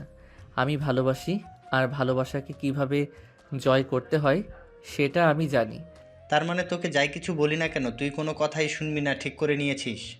ঠিক আছে, এখানে আমার বাবা বসে আছে বলে তোকে এখনও এখানে আস্ত বসে থাকতে দিচ্ছি, তা না হলে এতক্ষণে তোর শরীর থেকে মাথাটা আলাদা করে ফেলতাম। দেখুন ভাই সাহেব, এটা কিন্তু একদমই ঠিক হচ্ছে না। আপনার ছেলে বলে এখনও আমি এগুলো সহ্য করছি, কারণ আপনার মেয়েকে আমার ছেলে ভালোবাসে। তা না হলে আমরাও কিন্তু প্রতিপত্তি কম নয়। আপনার ছেলে একথা বলে এখানে দাঁড়িয়ে থাকতে পারতো না। ভাই সাহেব, আপনি প্লিজ শান্ত হন, বিষয়টা আমাকে দেখতে দেন। রাজ, তুমি এক্ষুনি এখান থেকে চলে যাও। তুমি ভুলে যেও না এখানে তোমার ছোট বোনের বিয়ের সম্বন্ধ চলছে। হ্যাঁ, আমিও তো সেটাই বলতে চাইছি যে আমি আমার বোনের বিয়ে আমার বন্ধুর সঙ্গে ঠিক করেছি, আর আমার বন্ধুর সঙ্গেই আমার ছোট বোনের বিয়ে হবে। কারণ এলাকায় আমাদের শত্রু অনেক, তাই ভালো থাকার জন্য আমাদের পার্টি বড় করার প্রয়োজন আছে। আর আমিও ঠিক করেছি মেঘাকে আমি আমার বউ বানিয়ে আমার বাড়িতে নিয়ে যাব। মেঘার সমস্ত সুরক্ষার দায়িত্ব আমি নেব। আজ এই কথাগুলো আর নিতে পারছিল না, কারণ সে কোনো কথা বললে সেটার বরখেলাপ হলে সে একদমই সহ্য করতে পারে না। তাই সে প্রচণ্ড রকম ক্ষেপে গেল, আর তখনই আকাশের শার্টের কলার ধরে ফেলল। আর এটা দেখে আকাশ অনেক রেগে গেল। তোকে বললাম না, তুই চুপচাপ এখান থেকে চলে যা। আমার বোনকে তুই কোনোদিনই বিয়ে করতে পারবি না। শার্টের কালারটা ছেড়ে দেন বলছি। আপনি আমার হবু শালাবাবু, তাই এখনও সম্মান দিয়ে কথা বলছে, কিন্তু আমার ধৈর্যের সীমা অতিক্রম করবেন না, তাহলে কিন্তু খুব খারাপ হয়ে যাবে বলে দিলাম। এই, আমার বাড়িতে দাঁড়িয়ে তুই আমাকে থ্রেট দেস? আমি তো তোকে বললাম তুই এখান থেকে চলে যা। আমার বোন তোকে বিয়ে করবে না। আপনার বোন আমাকে বিয়ে না করলেও আমি আপনার বোনকেই বিয়ে করব ডিয়ার শালাবাবু। এই বলে আকাশ এক ঝটকায় রাজের হাতটা তার শার্টের কলার থেকে ছাড়িয়ে নিল। আর রাজ তখন রাগে ফুসফুস করতে করতে সেখান থেকে চলে গেল। আর তখন মেঘার বাবা আর আকাশের আব্বু দুজনে মিলে গল্পগুজব করতে লাগলো। তারা ঠিক করলো আগামীকাল সকালেই মেঘা আর আকাশের বিয়ে দিয়ে এখান থেকে মেঘাকে নিয়ে যাবে। তাই আজকের রাত তারা এখানেই থাকবে। অপরদিকে মেঘা আকাশকে পাবে, আর আকাশ মেঘাকে পাবে। এতে তাদের আনন্দ যেন আর বাধা মানছিল না। তারা মনে মনে অনেক আনন্দিত হলো যে দুজন দুজনকে পেতে চলেছে, তা আবার পরিবারের সম্মতিতে। কিন্তু তাদের সেই আনন্দ বেশিক্ষণ স্থায়ী হলো না। আকাশ সন্ধ্যার দিকে বাসার বাইরের বাগানটার দিকে হাঁটছিল, আর তখনই হঠাৎ দেখতে পেল কেউ একজন ঘাসের উপরে শুয়ে আছে। এটা থেকে আকাশ অনেকটা ভয় পেয়ে গেল।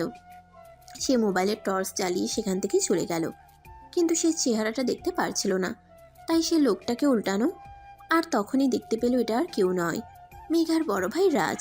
তার নিঃশ্বাস এখনো চলছে, তার পেটে কেউ ছুরি কাত করে যে তখনই আকাশ সেই ছুরিটা রাজের পেট থেকে বের করতে যাবে, আর এটা মেঘা দেখে ফেলে।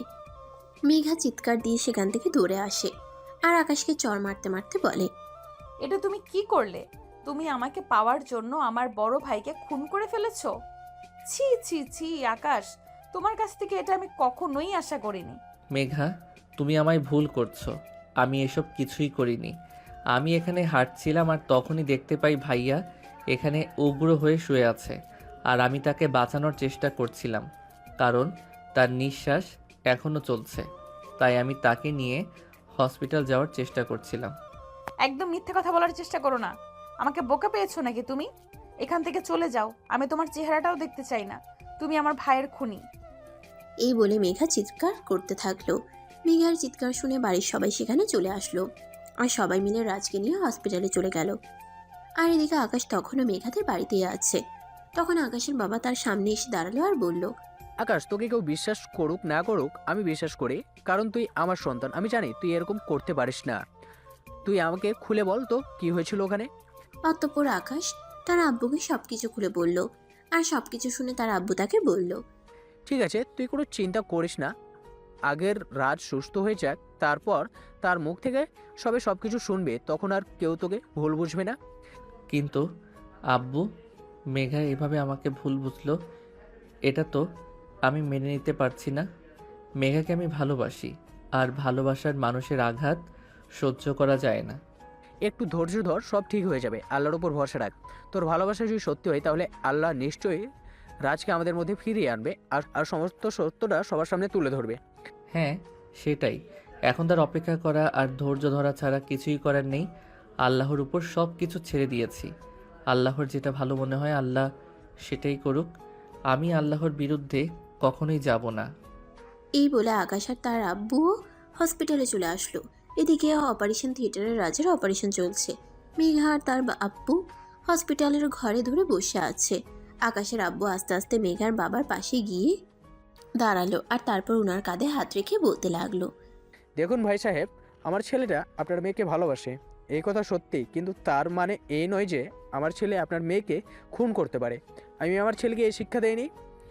আমি জানি সেটা, আমি এটাও জানি যে বাইরের আমার শত্রুর কোনো অভাব নেই। আমি জানি আমার কোনো শত্রু এই কাজটা করেছে, কিন্তু মেঘাকে এই কথাটা বোঝাতে পারছি না, কারণ সে তার ভাইকে খুব ভালোবাসে। আল্লাহর কাছে দোয়া করুন আমার ছেলেটা ভালোই আপনাদের কাছে ফিরে আসুক। তারপর মেঘা নিজের ভাইয়ের মুখ থেকে সব কিছু শুনলেই বিশ্বাস করতে পারবে। হ্যাঁ, এখন থেকে তো আল্লাহর কাছে দোয়া করা ছাড়া আর কোনো কিছুই করার নেই। আল্লাহ পাক যেটা ভালো মনে করেন সেটাই করবেন।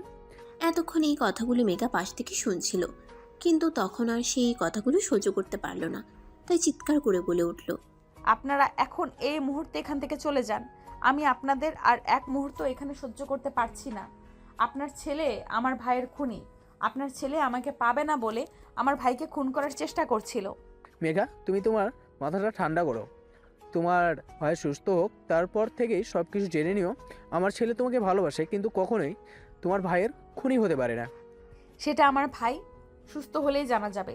সেটা আমার ভাইয়া সুস্থ হলেই জানা যাবে। কিন্তু এই মুহূর্তে আমি আপনাদের এখানে সহ্য করতে পারছি না। আপনারা এখান থেকে চলে যান।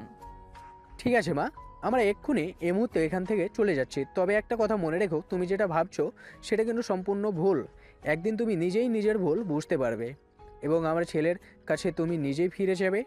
সেই ভরসা নিয়েই আমি এখান থেকে চলে যাচ্ছি, কারণ আমি আমার ছেলেকে সম্পূর্ণ বিশ্বাস করি। আমার ছেলে কখনোই এমন কাজ করতে পারে না। এই কথা বলে আকাশের আব্বু মেঘার বাবার কাছ থেকে বিদায় নিয়ে ঢাকায় চলে আসলো। কিন্তু আকাশের মন পড়ে রয়েছে মেঘার কাছে। সে কোনোভাবেই এখানে শান্ত থাকতে পারছে না।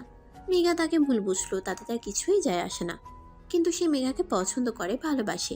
মেঘাকে ছাড়া তার সময় যেন কাটতেই চাইছে না। সে কখন মেঘাকে নিজের করে পাবে সেই চিন্তায় সুখে মরছে। ব্যালকনিতে বসে বসে শুধু এই চিন্তাই করছিল। তখনই আকাশের আম্মু সেখানে আসলো আর তাকে এরকম বিষণ্ণ মনে বসে থাকতে দেখে বলল, বাবা, তুই এভাবে মন খারাপ করিস না। তুই আমাদের সন্তান। আমরা জানি তুই এরকম কোনো কাজ করতে পারিস না। মেঘা, ভাইকে সুস্থ হতে দে। মেঘার ভাই নিজের মুখে সবটা বললে মেঘা অবশ্যই সেটা বিশ্বাস করবে। হ্যাঁ আম্মু, আমি শুধু সেটার জন্যই অপেক্ষা করছি। ভালোবাসার মানুষের কাছ থেকে সব কিছু সহ্য করা যায়, কিন্তু তার অবহেলা, অপমান, লাঞ্ছনা এগুলো সহ্য করা যায় না। এরপর দেখতে দেখতে এক সপ্তাহ সময় চলে গেল। ইতিমধ্যে মেঘার বড় ভাই রাজ মোটামুটি সুস্থ হয়ে উঠেছে। আজ ডাক্তার পারমিশন দিয়েছে রাজের সঙ্গে কথা বলার।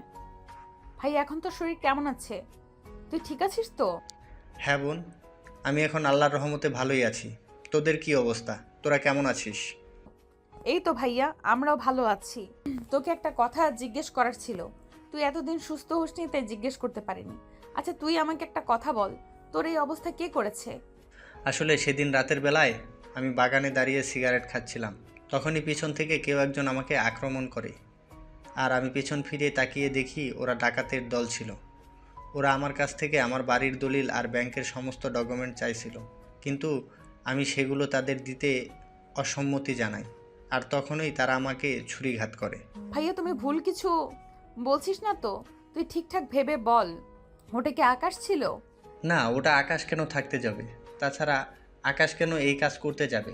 আকাশ তো তোকে ভালোবাসে আর তোকে নিজের করে পেতে চায়। আকাশ তো তখন ওখানে ছিল না। কিন্তু আমার তো মনে হচ্ছে এই সব কিছুর পেছনে আকাশের হাত রয়েছে। তুই তো আমাকে আকাশের সঙ্গে বিয়ে দিতে না করেছিস। আমার তো মনে হয় তাই আকাশ এরকম করেছে। আরে না, একদমই নয়। আকাশ সেরকম করতেই পারে না। আকাশ যথেষ্ট ভদ্র আর ভালো একটা ছেলে। আমি ওই লোকগুলোকে চিনি, ওরা আমাদের এলাকারই। আমি ওদেরকে আইডেন্টিফাই করতে পারবো। তাহলে কি আমি শুধু শুধু আকাশকে ভুল বুঝলাম? আকাশ তো অনেকবার বলছিল সে এরকম কিছুই করেনি, কিন্তু আমি তো তার কোনো কথাই বিশ্বাস করলাম না। সে আমাকে ভালোবেসে বিয়ে করতে চায়, আর তুই তার সঙ্গে আমাকে বিয়ে দিতে চাস না। তাই তো আমি ভেবেছি সে হয়তো এর জন্যই তোকে মেরে ফেলার চেষ্টা করেছে। আরে না, একদমই নয়। আকাশ অনেক ভালো ছেলে, সে সত্যি তোকে অনেক ভালোবাসে। আকাশকে তুই অযথাই ভুল বুঝলি। তুই এক্ষুনি আকাশকে ফোন কর আর ওকে সরি বল। কিন্তু ভাইয়া, আমি ওকে অনেক কথা শুনিয়ে দিয়েছি। এইভাবে সরি বললে হবে না। আমার মনে হয় ওর সঙ্গে সরাসরি দেখা করে তারপরে ওর সঙ্গে কথা বলা উচিত। তা না হলে ও অভিমান করেই বসে থাকবে। ঠিক আছে, তুই তাহলে এক কাজ কর। আমি এখন মোটামুটি সুস্থ, আমাকে নিয়ে তোর কোনো চিন্তা করতে হবে না। তুই এক্ষুনি আকাশের বাড়ির উদ্দেশ্যে রওনা দে, আর সেখানে গিয়ে সরাসরি তার সঙ্গে কথা বল। কিন্তু ভাইয়া, এইভাবে আমি একটা মেয়ে হয়ে তার বাড়িতে চলে যাওয়াটা কি ঠিক হবে? মানে লোকে কি বলবে? ভালোবাসা হারিয়ে গেলে কেউ ভালোবাসা এনে দেবে না। তাই লোকের কথায় কান না দিয়ে তোর নিজের জন্য যেটা ভালো হয় তুই সেটা কর। আমি তোকে বলছি, তুই আকাশের সঙ্গে দেখা কর, তাকে সরি বল। আকাশ অনেক ভালো ছেলে, কাঁচা আছে, তোকে অনেক ভালোবাসবে। তুই সরি বললে ছোট হয়ে যাবি না, কিন্তু তুই সরি বললেই সে তোর জীবনে আবার ফিরে আসবে। সত্যি আকাশ থেকে অনেক ভালোবাসে আর অনেক ভালো রাখবে। ঠিক আছে ভাইয়া, তুই নিজের খেয়াল রাখিস, আমি তাহলে আসছি। তাই সবার আগে মেঘা তার ভাইয়ের সঙ্গে কথা বলতে গেল। এই বলে মেঘা তখনই হসপিটাল থেকে বের হয়ে ঢাকার উদ্দেশ্যে রওনা দিল। আর সেখানে এসে পৌঁছাতে পৌঁছাতে রাত 9টার মতো বেজে গেল। সে আকাশের বাড়ির সামনে দাঁড়িয়ে আছে, আর তখনই কলিং বেল চাপ দিল। কলিং বেল চাপ দেওয়ার কিছুক্ষণ পরেই রিয়া এসে দরজা খুলে দিল। রিয়া তখন মেঘাকে দেখতে পেয়ে বলল, আরে দোস্ত, কি ব্যাপার হঠাৎ তুই? তাছাড়া এত রাতে আমার বাড়িতে কেন? সব কথা পরে হবে, তুই আগে আমাকে এইটা বল যে আকাশ কোথায়। আমি আকাশের সঙ্গে এক্ষুনি একবার কথা বলতে চাই। তার সঙ্গে কথা বলাটা আমার জন্য খুবই জরুরি। কেন, কি হয়েছে সেটা তো আগে আমাকে বল, আমি শুনি, তারপর নয় তোকে আকাশের সঙ্গে কথা বলার ব্যবস্থা করিয়ে দেবো। আসলে তুই তো শুনেছিস আমার ভাইকে কেউ একজন হত্যা করার চেষ্টা করেছে। আমি ভেবেছিলাম সেটা আকাশ করেছে, কিন্তু আজকেই ভাইয়ার সঙ্গে ডাক্তার কথা বলার অনুমতি দেয়, আর আমি ভাইয়ার সঙ্গে কথা বলে জানতে পারি ওটা আকাশ ছিল না, ডাকাত দলের কেউ ছিল যারা আমাদের ক্ষতি করতে চায়। দেখি তো আমার ভাইটা সত্যি তোকে কতটা ভালোবাসে। আর শোন, আমার ভাই আর যাই করুক কখনো কোনো মানুষকে খুন করতে পারে না, সেটা যদি তার যমজ শত্রু হয়ে থাকে। আমার ভাই সত্যিই তোকে অনেক ভালোবাসে রে। হ্যাঁ, কিন্তু এখন আকাশ কোথায় আছে সেটা আমাকে বলো। আকাশের সঙ্গে এক্ষুনি আমাকে কথা বলতে হবে।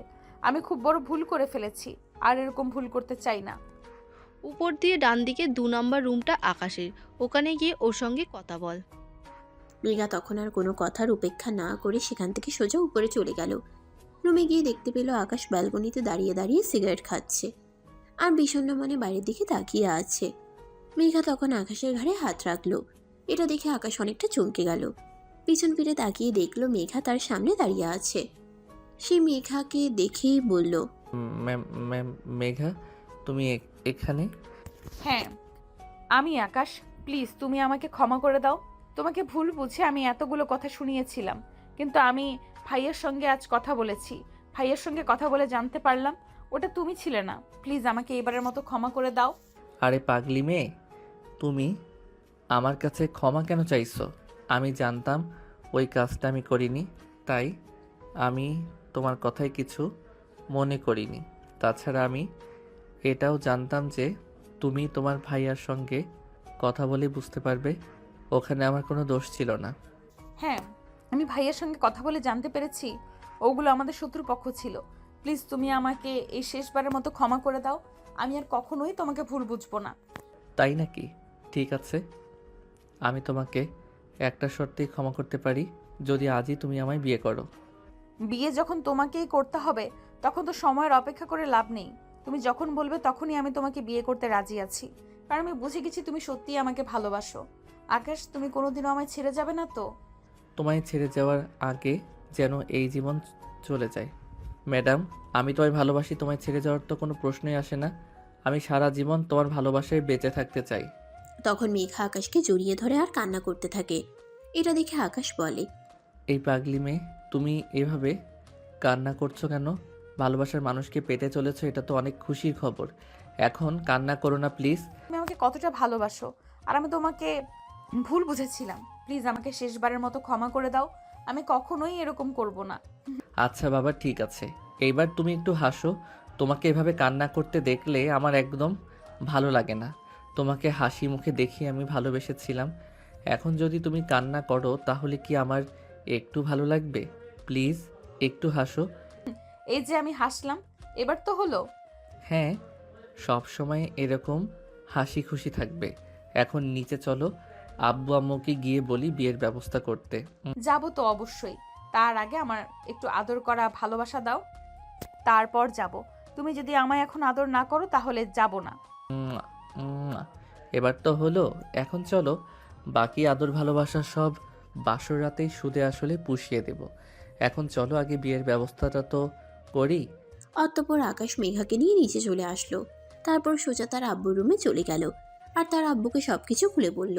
সবকিছু শুনে তার আব্বু বলল, ঠিক আছে, তোমরা যখন দুইজন দুজনকে বিয়ে করতে রাজি আছো তখন তো আর আমাদের কোনো সমস্যা নেই। তবে মেঘা, তোমার আব্বু তো এই বিয়েতে রাজি ছিল, তাই আমি তোমার আব্বুর সঙ্গে একটু কথা বলি আর তারপরে তোমাকে জানাচ্ছি। ঠিক আছে আব্বু, আপনি তাই করুন, কারণ আমিও তো আমার বাবার একমাত্র মেয়ে। আমার বাবারও তো ইচ্ছে অনিচ্ছা বলে একটা ব্যাপার আছে। অতঃপর আকাশের আব্বু মেঘার বাবাকে ফোন দেয়, আর মেঘার বাবা তখন বলে, ঠিক আছে ভাই সাহেব, তাহলে আপনি সব কিছুর আয়োজন করুন। আমি আজ সন্ধ্যার মধ্যে ঢাকায় পৌঁছে যাব। আমরা দুজন দাঁড়িয়ে থেকে আমাদের ছেলে মেয়েদের বিয়ে দেখাবো। এটা তো আমার কতদিনের স্বপ্ন ছিল, কিন্তু একটাই আশা রয়ে গেল, ইচ্ছে মিল মহা ধুমধামের সঙ্গে আমার মেয়েটাকে বিয়ে দেব। কিন্তু অ্যাক্সিডেন্টলি সেটা তো আর সম্ভব হচ্ছে না। তবে চিন্তার কোনো কারণ নেই, আমরা পরবর্তীতে আবার বড় করে অনুষ্ঠান করব। হ্যাঁ সেটাই, আপনি যখন তাড়াতাড়ি করে ঢাকায় চলে আসুন, আর এদিকে আমি সব কিছুর বন্দোবস্ত করে। এই বলে দুজনে কথা বলা শেষ করে ফোন কেটে দিল। আর তারপর আকাশের আব্বু বিয়ের সমস্ত আয়োজন কমপ্লিট করলো। আর দেখতে দেখতে সন্ধ্যার মধ্যেই কাজী সাহেব আর মেঘার বাবা চলে আসলো। তারপরেই তাদের বিয়ের কাজ সুসম্পন্ন হয়ে গেল। মেঘার বাবা নিজের হাতে মেঘাকে আকাশের হাতে তুলে দিল আর বলল, তুমি আমার মেয়েটাকে সত্যিই ভালোবাসো, এটা আমি এখন বুঝতে পেরেছি। তাই আমি আমার মেয়েটাকে তোমার হাতে তুলে দিয়ে গেলাম। আমি আশা করব তুমি আমার মেয়েটাকে ভালো রাখবে। ইনশাল্লাহ আব্বু, আমি আমার সাধ্য মতো চেষ্টা করব। আপনারা শুধু আমাদের দুজনের জন্য দোয়া করবেন যেন আমরা দুজনে দুজনের ভালোবাসায় ভালো থাকতে পারি। হ্যাঁ, সেটা তো অবশ্যই। তোমাদের জন্য অনেক অনেক দোয়া আর শুভকামনা রইল। ভালো হোক তোমাদের পরবর্তী দিনগুলো। দুজনে অনেক ভালো থেকো। অনেক অনেক শুভকামনা তোমাদের জন্য। তারপর সবাই মিলে রাতের খাওয়া দাওয়া করে সবাই নিজেদের রুমে গিয়ে শুয়ে পড়ল। আর এদিকে রিয়া নিজের হাতে তার ছোট ভাই আর বান্ধবীদের জন্য বাসর ঘর সাজিয়েছে। এদিকে মেঘাকেও রিয়া সুন্দর করে সাজিয়ে দিয়েছে। আর তখনই আকাশ রুমে আসলো। রুমে এসে রিয়াকে রুমে দেখতে পেয়ে সে বলতে লাগলো, আরে কি ব্যাপার আপু, তুই আমার রুমে এখনো কি করছিস? রাত 11টা বেজে গেছে। তাড়াতাড়ি আমার রুম থেকে বের হওয়ার আর আমার বউটাকে আমার সঙ্গে একটু সময় কাটাতে দে। তোর বউ তোর কাছেই থাকবে। আমি তোর রুমটাকে একটু মানুষ করে দিতে এসেছিলাম। এই রুমে কি মানুষ থাকে নাকি পশু থাকে? সেটা তো মাঝে মধ্যে ভেবে পাই না। তারপর মাঝে মধ্যে আমি গুছিয়ে দিই, যাই বলে একটু ভালো থেকি। শোন, এখন থেকে আর তোকে এসব কিছু করতে হবে না। আমার বউ চলে এসেছে, এখন থেকে আমার বউ নিজেই এই সব কিছু করতে পারবে। তাই এখন থেকে তুই এগুলো থেকে অবসর পেলি। হ্যাঁ, এখন তো না পেয়ে একটা জিনিস পেয়েছিস, সেটা হলো তোর বউ। এখন তোর বউ তোর সব কাজ করে দেবে। এখন আর আম্মুকেও লাগবে না, আর আপুকেও লাগবে না। হ্যাঁ, তুই একদম ঠিক কথাই বলেছিস। এখন আর তোদের কাউকে আমার কোনো প্রয়োজন হবে না। এখন আমার বউ আছে, এখন আমার সব কাজ আমার বউ নিজেই করে দিতে পারবে। এখন তুই কোনো কথা না বলে চুপচাপ আমার রুম থেকে বের হয়ে চলে যাবি কি? এখন আমি আমার বউয়ের সঙ্গে সময় কাটাবো। রিয়া তখন মুখটাকে একটা শয়তানি মার্কা ভেঙচি দিয়ে সেখান থেকে চলে গেল। আর তখনই মেঘা বিছানা থেকে নেমে এসে আকাশকে পা ছুঁয়ে সালাম করতে গেল। তখনই আকাশ তাকে থামিয়ে দিয়ে বলতে লাগলো, আরে এটা তুমি কি করছিলে? তুমি আমার ভালোবাসার মানুষ, তোমার জায়গা সবসময় আমার বুকে। তুমি কেন আমাকে পায়ে ছুঁতে গেছিলে? আরে এটা তো একটা রিচুয়াল। বিয়ের দিন বাসর রাতে নতুন বউ তার স্বামীকে পা ছুঁয়ে সালাম করে। তুমি আমাকে সেটা করতে দিলে না কেন? আমাকে এটা করতে দাও। এসব সেকেলে রিচুয়াল আমি মানি না। আমার বউয়ের জায়গা আমার বুকে। আমার বউ কেন আমাকে পায়ে ছুঁতে যাবে? আমি আমার বউকে কখনোই সে গেলে মানুষের মতো দাসীতে রূপান্তরিত করতে চাই না। আগের যুগের মানুষ বউকে পা ছুঁয়ে সালাম করাতো আর বাড়ির সব কাজ করাতো।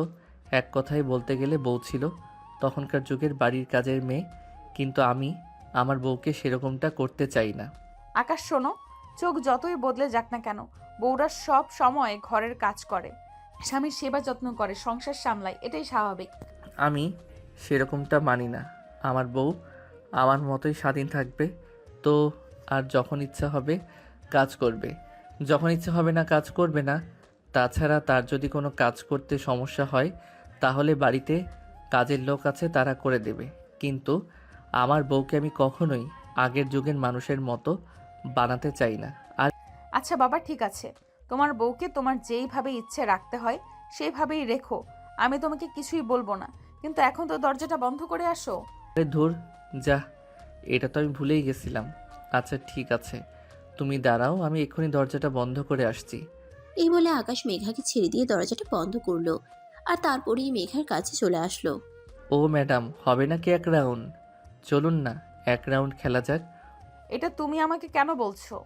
তুমি শুরু করলেই তো হয়। ও মা, তাই নাকি? তাহলে সেটা আপনি আগে আমাকে বলবেন না? তাহলে তো আমি আরও অনেকক্ষণ আগেই শুরু করে দিতাম। এই বলে আকাশ মেঘাকে কোলে তুলে নিল আর ধপাস করে বিছানার উপরে ছেড়ে দিল। তখনই মেঘা চিৎকার দিয়ে উঠল। বা উমা গো, বাবা গো, মরে গেলাম গো, আমার কোমরটা যে ভেঙে গেল। তোমার আমি ঠিক করে দিব। এখন চুপ, একটাও কথা বলবে না।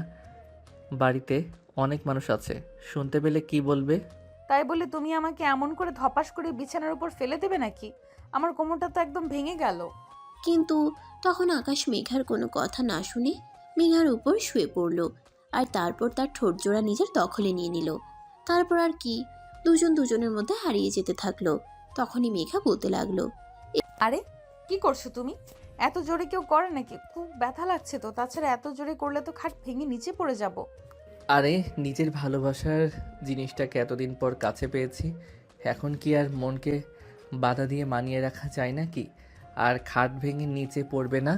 এটা সেগুন কাঠের খাট, কিছুদিন আগেই বানানো হয়েছে স্পেশালি তোমাকে বিয়ে করব বলে।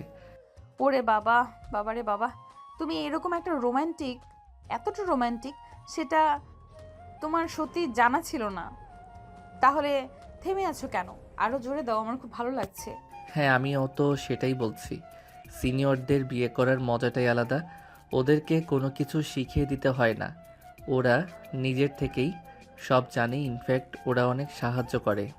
তাই বুঝি? তাহলে আরো আগে কেন বিয়েটা করলে না? কেন এতদিন আমাকে ভালোবাসা থেকে বঞ্চিত রাখলে? আরো আগে বিয়ে করলে তো আরো আগেই ভালোবাসাটা পেতে পারতাম। আরও আগে যদি তোমার সঙ্গে আমার পরিচয় হতো, তাহলে আরও অনেক আগেই তোমাকে আমি বিয়ে করে আমার বাড়িতে নিয়ে আসতাম আর তোমার সঙ্গে T20 খেলতাম। জানো, তোমাকে যেদিন আমি প্রথম দেখেছিলাম সেদিনই আমার ইচ্ছে হয়েছিল যেভাবেই হোক একটু পটিয়ে নিয়ে বিয়ে করতে না পারলেও অন্তত এক রাউন্ড খেলতে। মানসিকতা এইরকম তুমি আমাকে পড়তে বিয়ে না করে আমার সঙ্গে রিলেশন করতে? ছি ছি।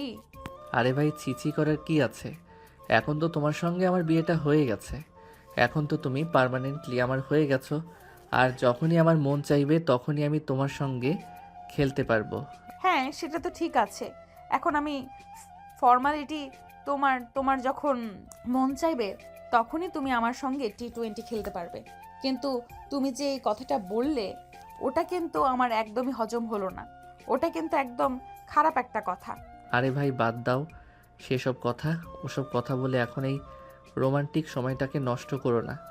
এখন এই রোমান্টিক সময়টাকে ভালোভাবে পার করতে দাও। কিন্তু জানো না আমার যে আজ কি ভালো লাগছে তোমাকে এভাবে আদর করতে পেরে।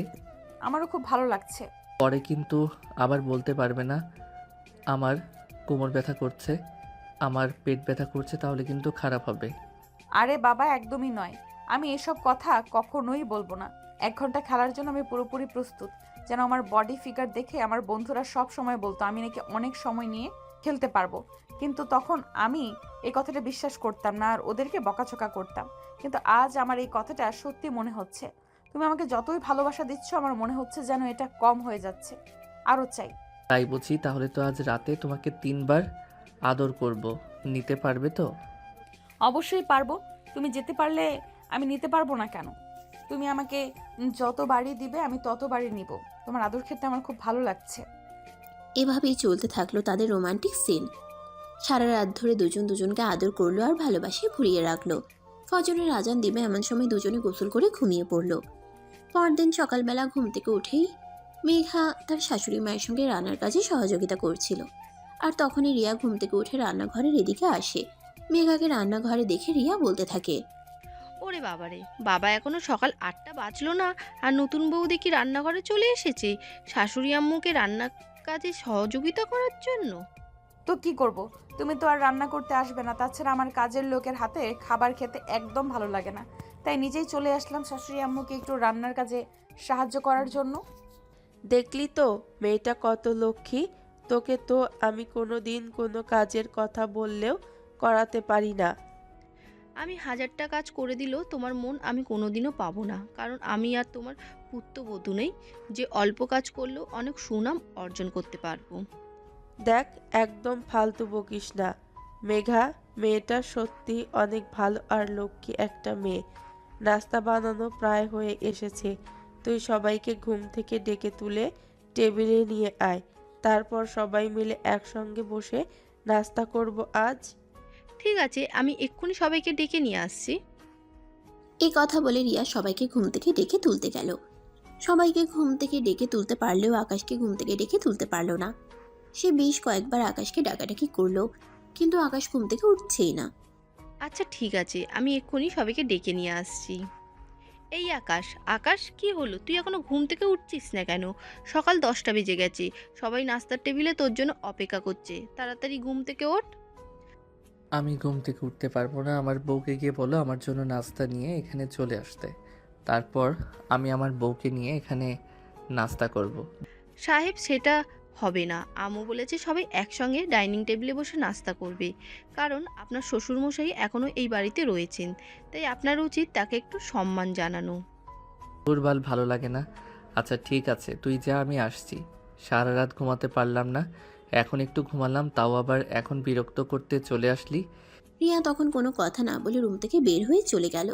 এদিকে আকাশ বিছানা থেকে নেমে ফ্রেশ হতে চলে গেল। হাত মুখ ধুয়ে তারপর সেই নিজের রুমে চলে গেল নাস্তা করার জন্য। নাস্তা শেষ হলে আকাশ মেঘাকে ইশারায় রুমে আসতে বলল। মেঘা সবকিছু গুছিয়ে রেখে কিছুক্ষণ পর রুমে আসলো। রুমে আসতেই আকাশ সঙ্গে সঙ্গে দরজাটা বন্ধ করে দিল। এটা দেখে মেঘা আকাশকে বলতে লাগলো। কি ব্যাপার, কি সমস্যা তোমার?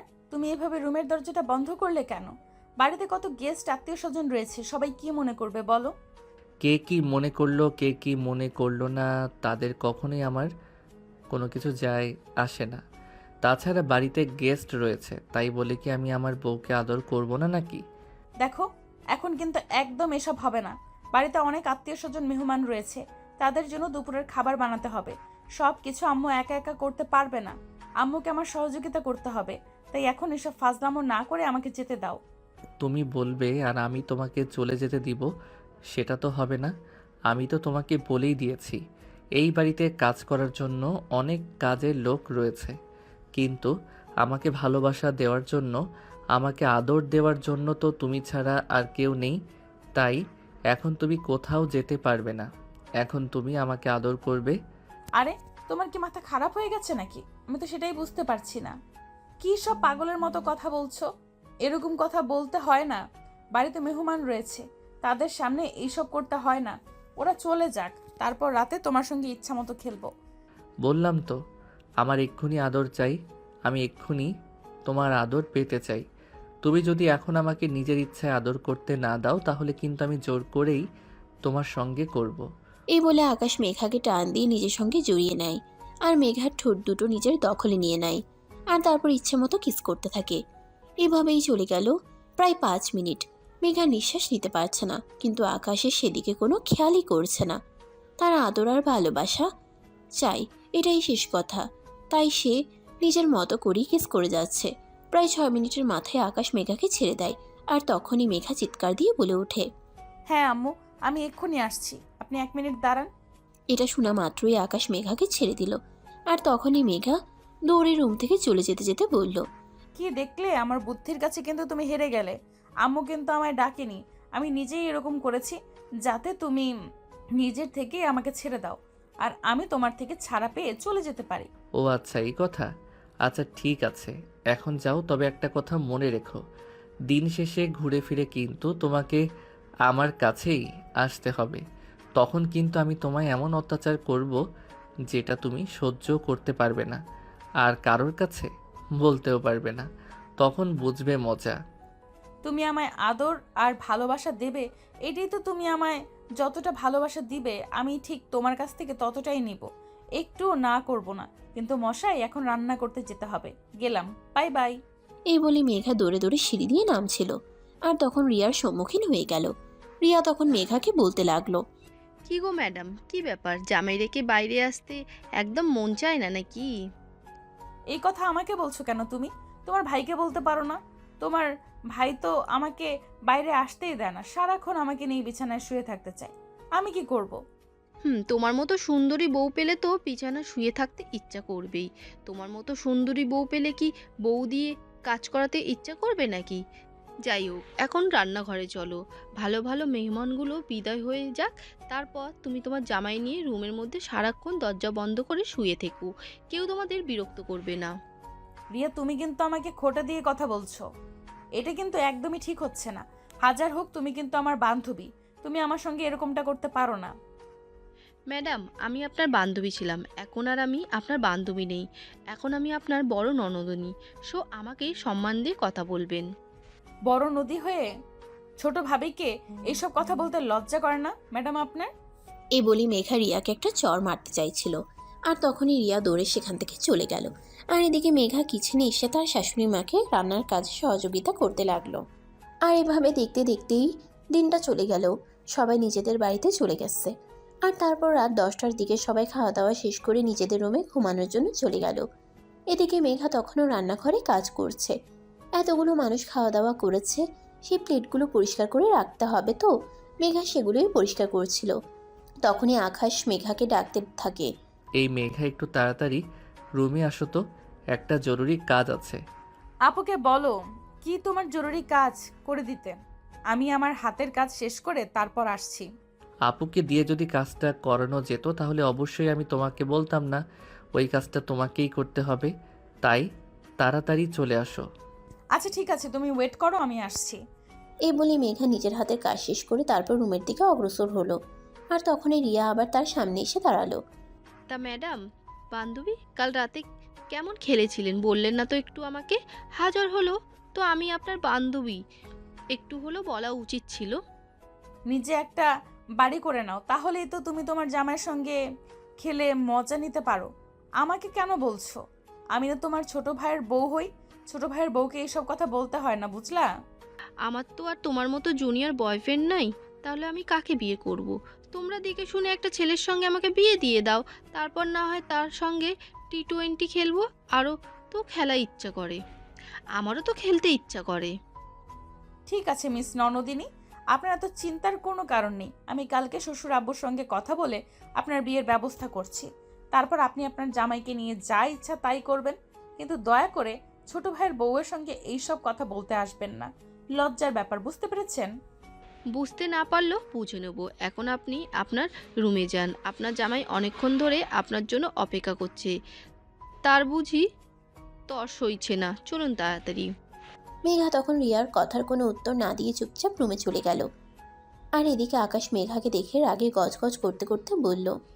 আমি সেই কখন থেকে রুমে বসে তোমার জন্য অপেক্ষা করছি, আর এতক্ষণে তোমার আসার সময় হলো?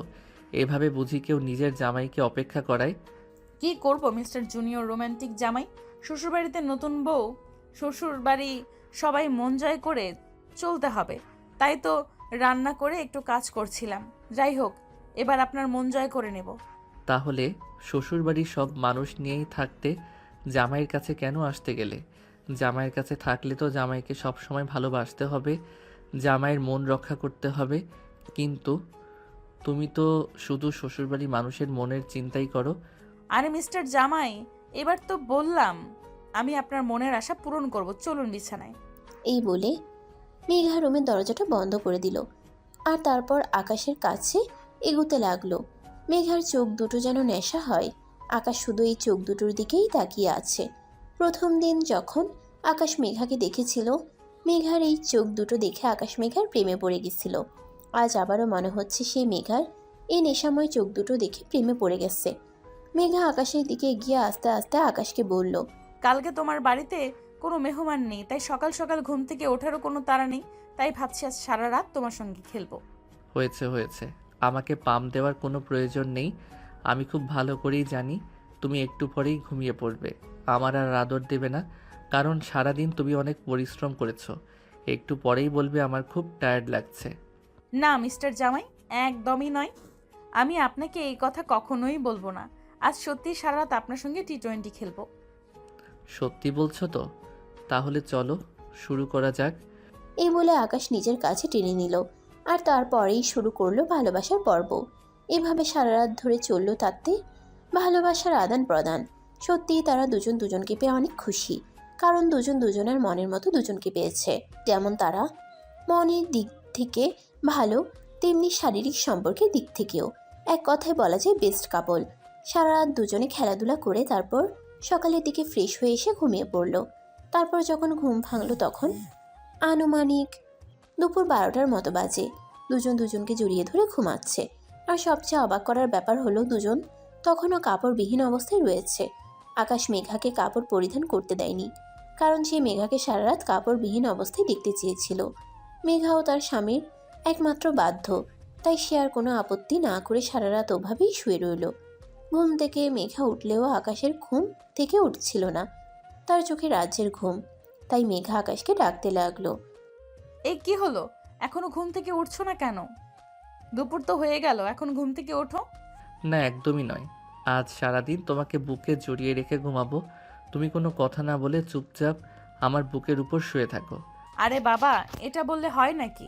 আমার তো পেটে ক্ষুধা লেগেছে, কিছু খেতে হবে, ঘুম থেকে ওঠো। আরে আমি তোমাকে বললাম না চুপচাপ শুয়ে থাকো, কোনো কথা বলবে না। আমি তো আছি, আমি তোমায় ভালোবাসা দিব, আদর খাওয়াই দিব, এগুলোতেই পেট ভরে যাবে, খাবার খেতে হবে না। ভালোবাসা দিয়ে শুধু মন ভরে, পেট ভরে না। না হলে নাই, কিন্তু আমি এখন কোনো কথা শুনতে চাই না। এখন তুমি চুপচাপ আমার বুকের উপর শুয়ে থাকো। তোমাকে বুকে নিয়ে ঘুমাতে যে কি শান্তি লাগে সেটা এখন আমি বুঝতে পেরেছি। মেঘা তখন আর কোনো কথাই বলল না, চুপচাপ আকাশের বুকের উপরে শুয়ে রইল। আর এভাবেই কেটে গেল সেদিন। তার দিকে দুজনেই ঘুম থেকে উঠে ফ্রেশ হয়ে নিচে গেল। আকাশের আম্মু তখন সবার জন্য চা বানিয়ে নাস্তার ব্যবস্থা করেছে। সবাই মিলে ড্রয়িং রুমে বসে নাস্তা করলো। আর তখনই আকাশের আব্বু আকাশ আর মেঘাকে উদ্দেশ্য করে বলল, আমি ঠিক করেছি তোমরা দুইজন একটু বাইরে থেকে ঘুরে আসবে, হানিমুনটাও সেরে আসো। আব্বু, এত তাড়াতাড়ি? তাছাড়া সামনে তো এক্সাম আছে। এক্সাম নিয়ে পরে চিন্তা করা যাবে, কিন্তু আমার মনে একটা ভীষণ রকমের ইচ্ছে আছে, তাই আমি তোমাদেরকে লজ্জার মাথাতে বলে ফেলতে চাই। ওদের নিয়ে তোমার আবার কি চাই সেটা তো বুঝতে পারলাম না। তাড়াতাড়ি বলে ফেলো আব্বু, আমি টেনশন নিতে পারছি না। তুমি এরকম চিন্তা করছো? আসলে আমি চাই আমাদের বাড়িতে ছোট্ট একটা পুচকে আসুক, যে সারাদিন আমাদের বাড়িটাকে হাসি আনন্দে মাতিয়ে রাখবে। ওরে বাবা রে বাবা, তোমার এইটুকুনি পিচ্ছি একটা ছেলে, তার কাছ থেকে তুমি পুচকে আশা করছো? আমার ছেলে এখন আর ছোট নয়, আমার ছেলে যথেষ্ট বড় হয়েছে, তাই না বাবা? হ্যাঁ, একদমই তাই। তুমি কোনো চিন্তা করো না, 1 বছরের মধ্যেই তোমাকে দাদু ডাক শুনিয়ে ছাড়বো।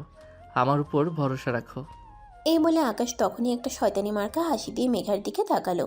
আর মেঘা তো এদিকে লজ্জায় একদম শেষ হয়ে যাচ্ছে। ভাবতেই পারেনি আর আকাশও এরকম যে সবার সামনে এভাবে বলতে হয়। মেঘা অনেকটা লজ্জা পেয়ে দৌড়ে রুমে চলে গেল। আর তখনই আকাশ তার পিছন পিছন রুমে চলে আসলো। মেঘাকে তখন সে বলতে লাগলো, হলো, তুমি এভাবে দৌড়ে সবার সামনে থেকে রুমে চলে আসলে কেন? তাহলে কি করব? আমি কি তোমার মতন নাকি? তুমি সবার সামনে এভাবে বলতে পারলে? একটু লজ্জা করলো না? লজ্জা করবে কেন? আমি তো আমার বউকে ভালোবাসার কথাই বলেছি, এছাড়া তো অন্য কিছু বলিনি। তাছাড়া আমারও তো ইচ্ছে করে বাবা ডাক শুনতে। তাই বুঝি? হ্যাঁ গো বউ, তাই। এই বলে আকাশ মেঘাকে নিজের কাছে টেনে নিল। আর মেঘাকে জড়িয়ে ধরে তার কপালে একটা ছোট্ট ভালোবাসার পরশ এঁকে দিল। এভাবেই শুরু হলো তাদের দুষ্টু মিষ্টি প্রেমের গল্প। যাই হোক ভিউয়ার্স, আমাদের আজকের গল্পটা এই পর্যন্তই ছিল। গল্পটা কেমন লেগেছে অবশ্যই কমেন্টে জানাবেন। সবাই ভালো থাকবেন, সুস্থ থাকবেন। আর আবারও দেখা হবে নতুন কোনো প্রেমের গল্পে।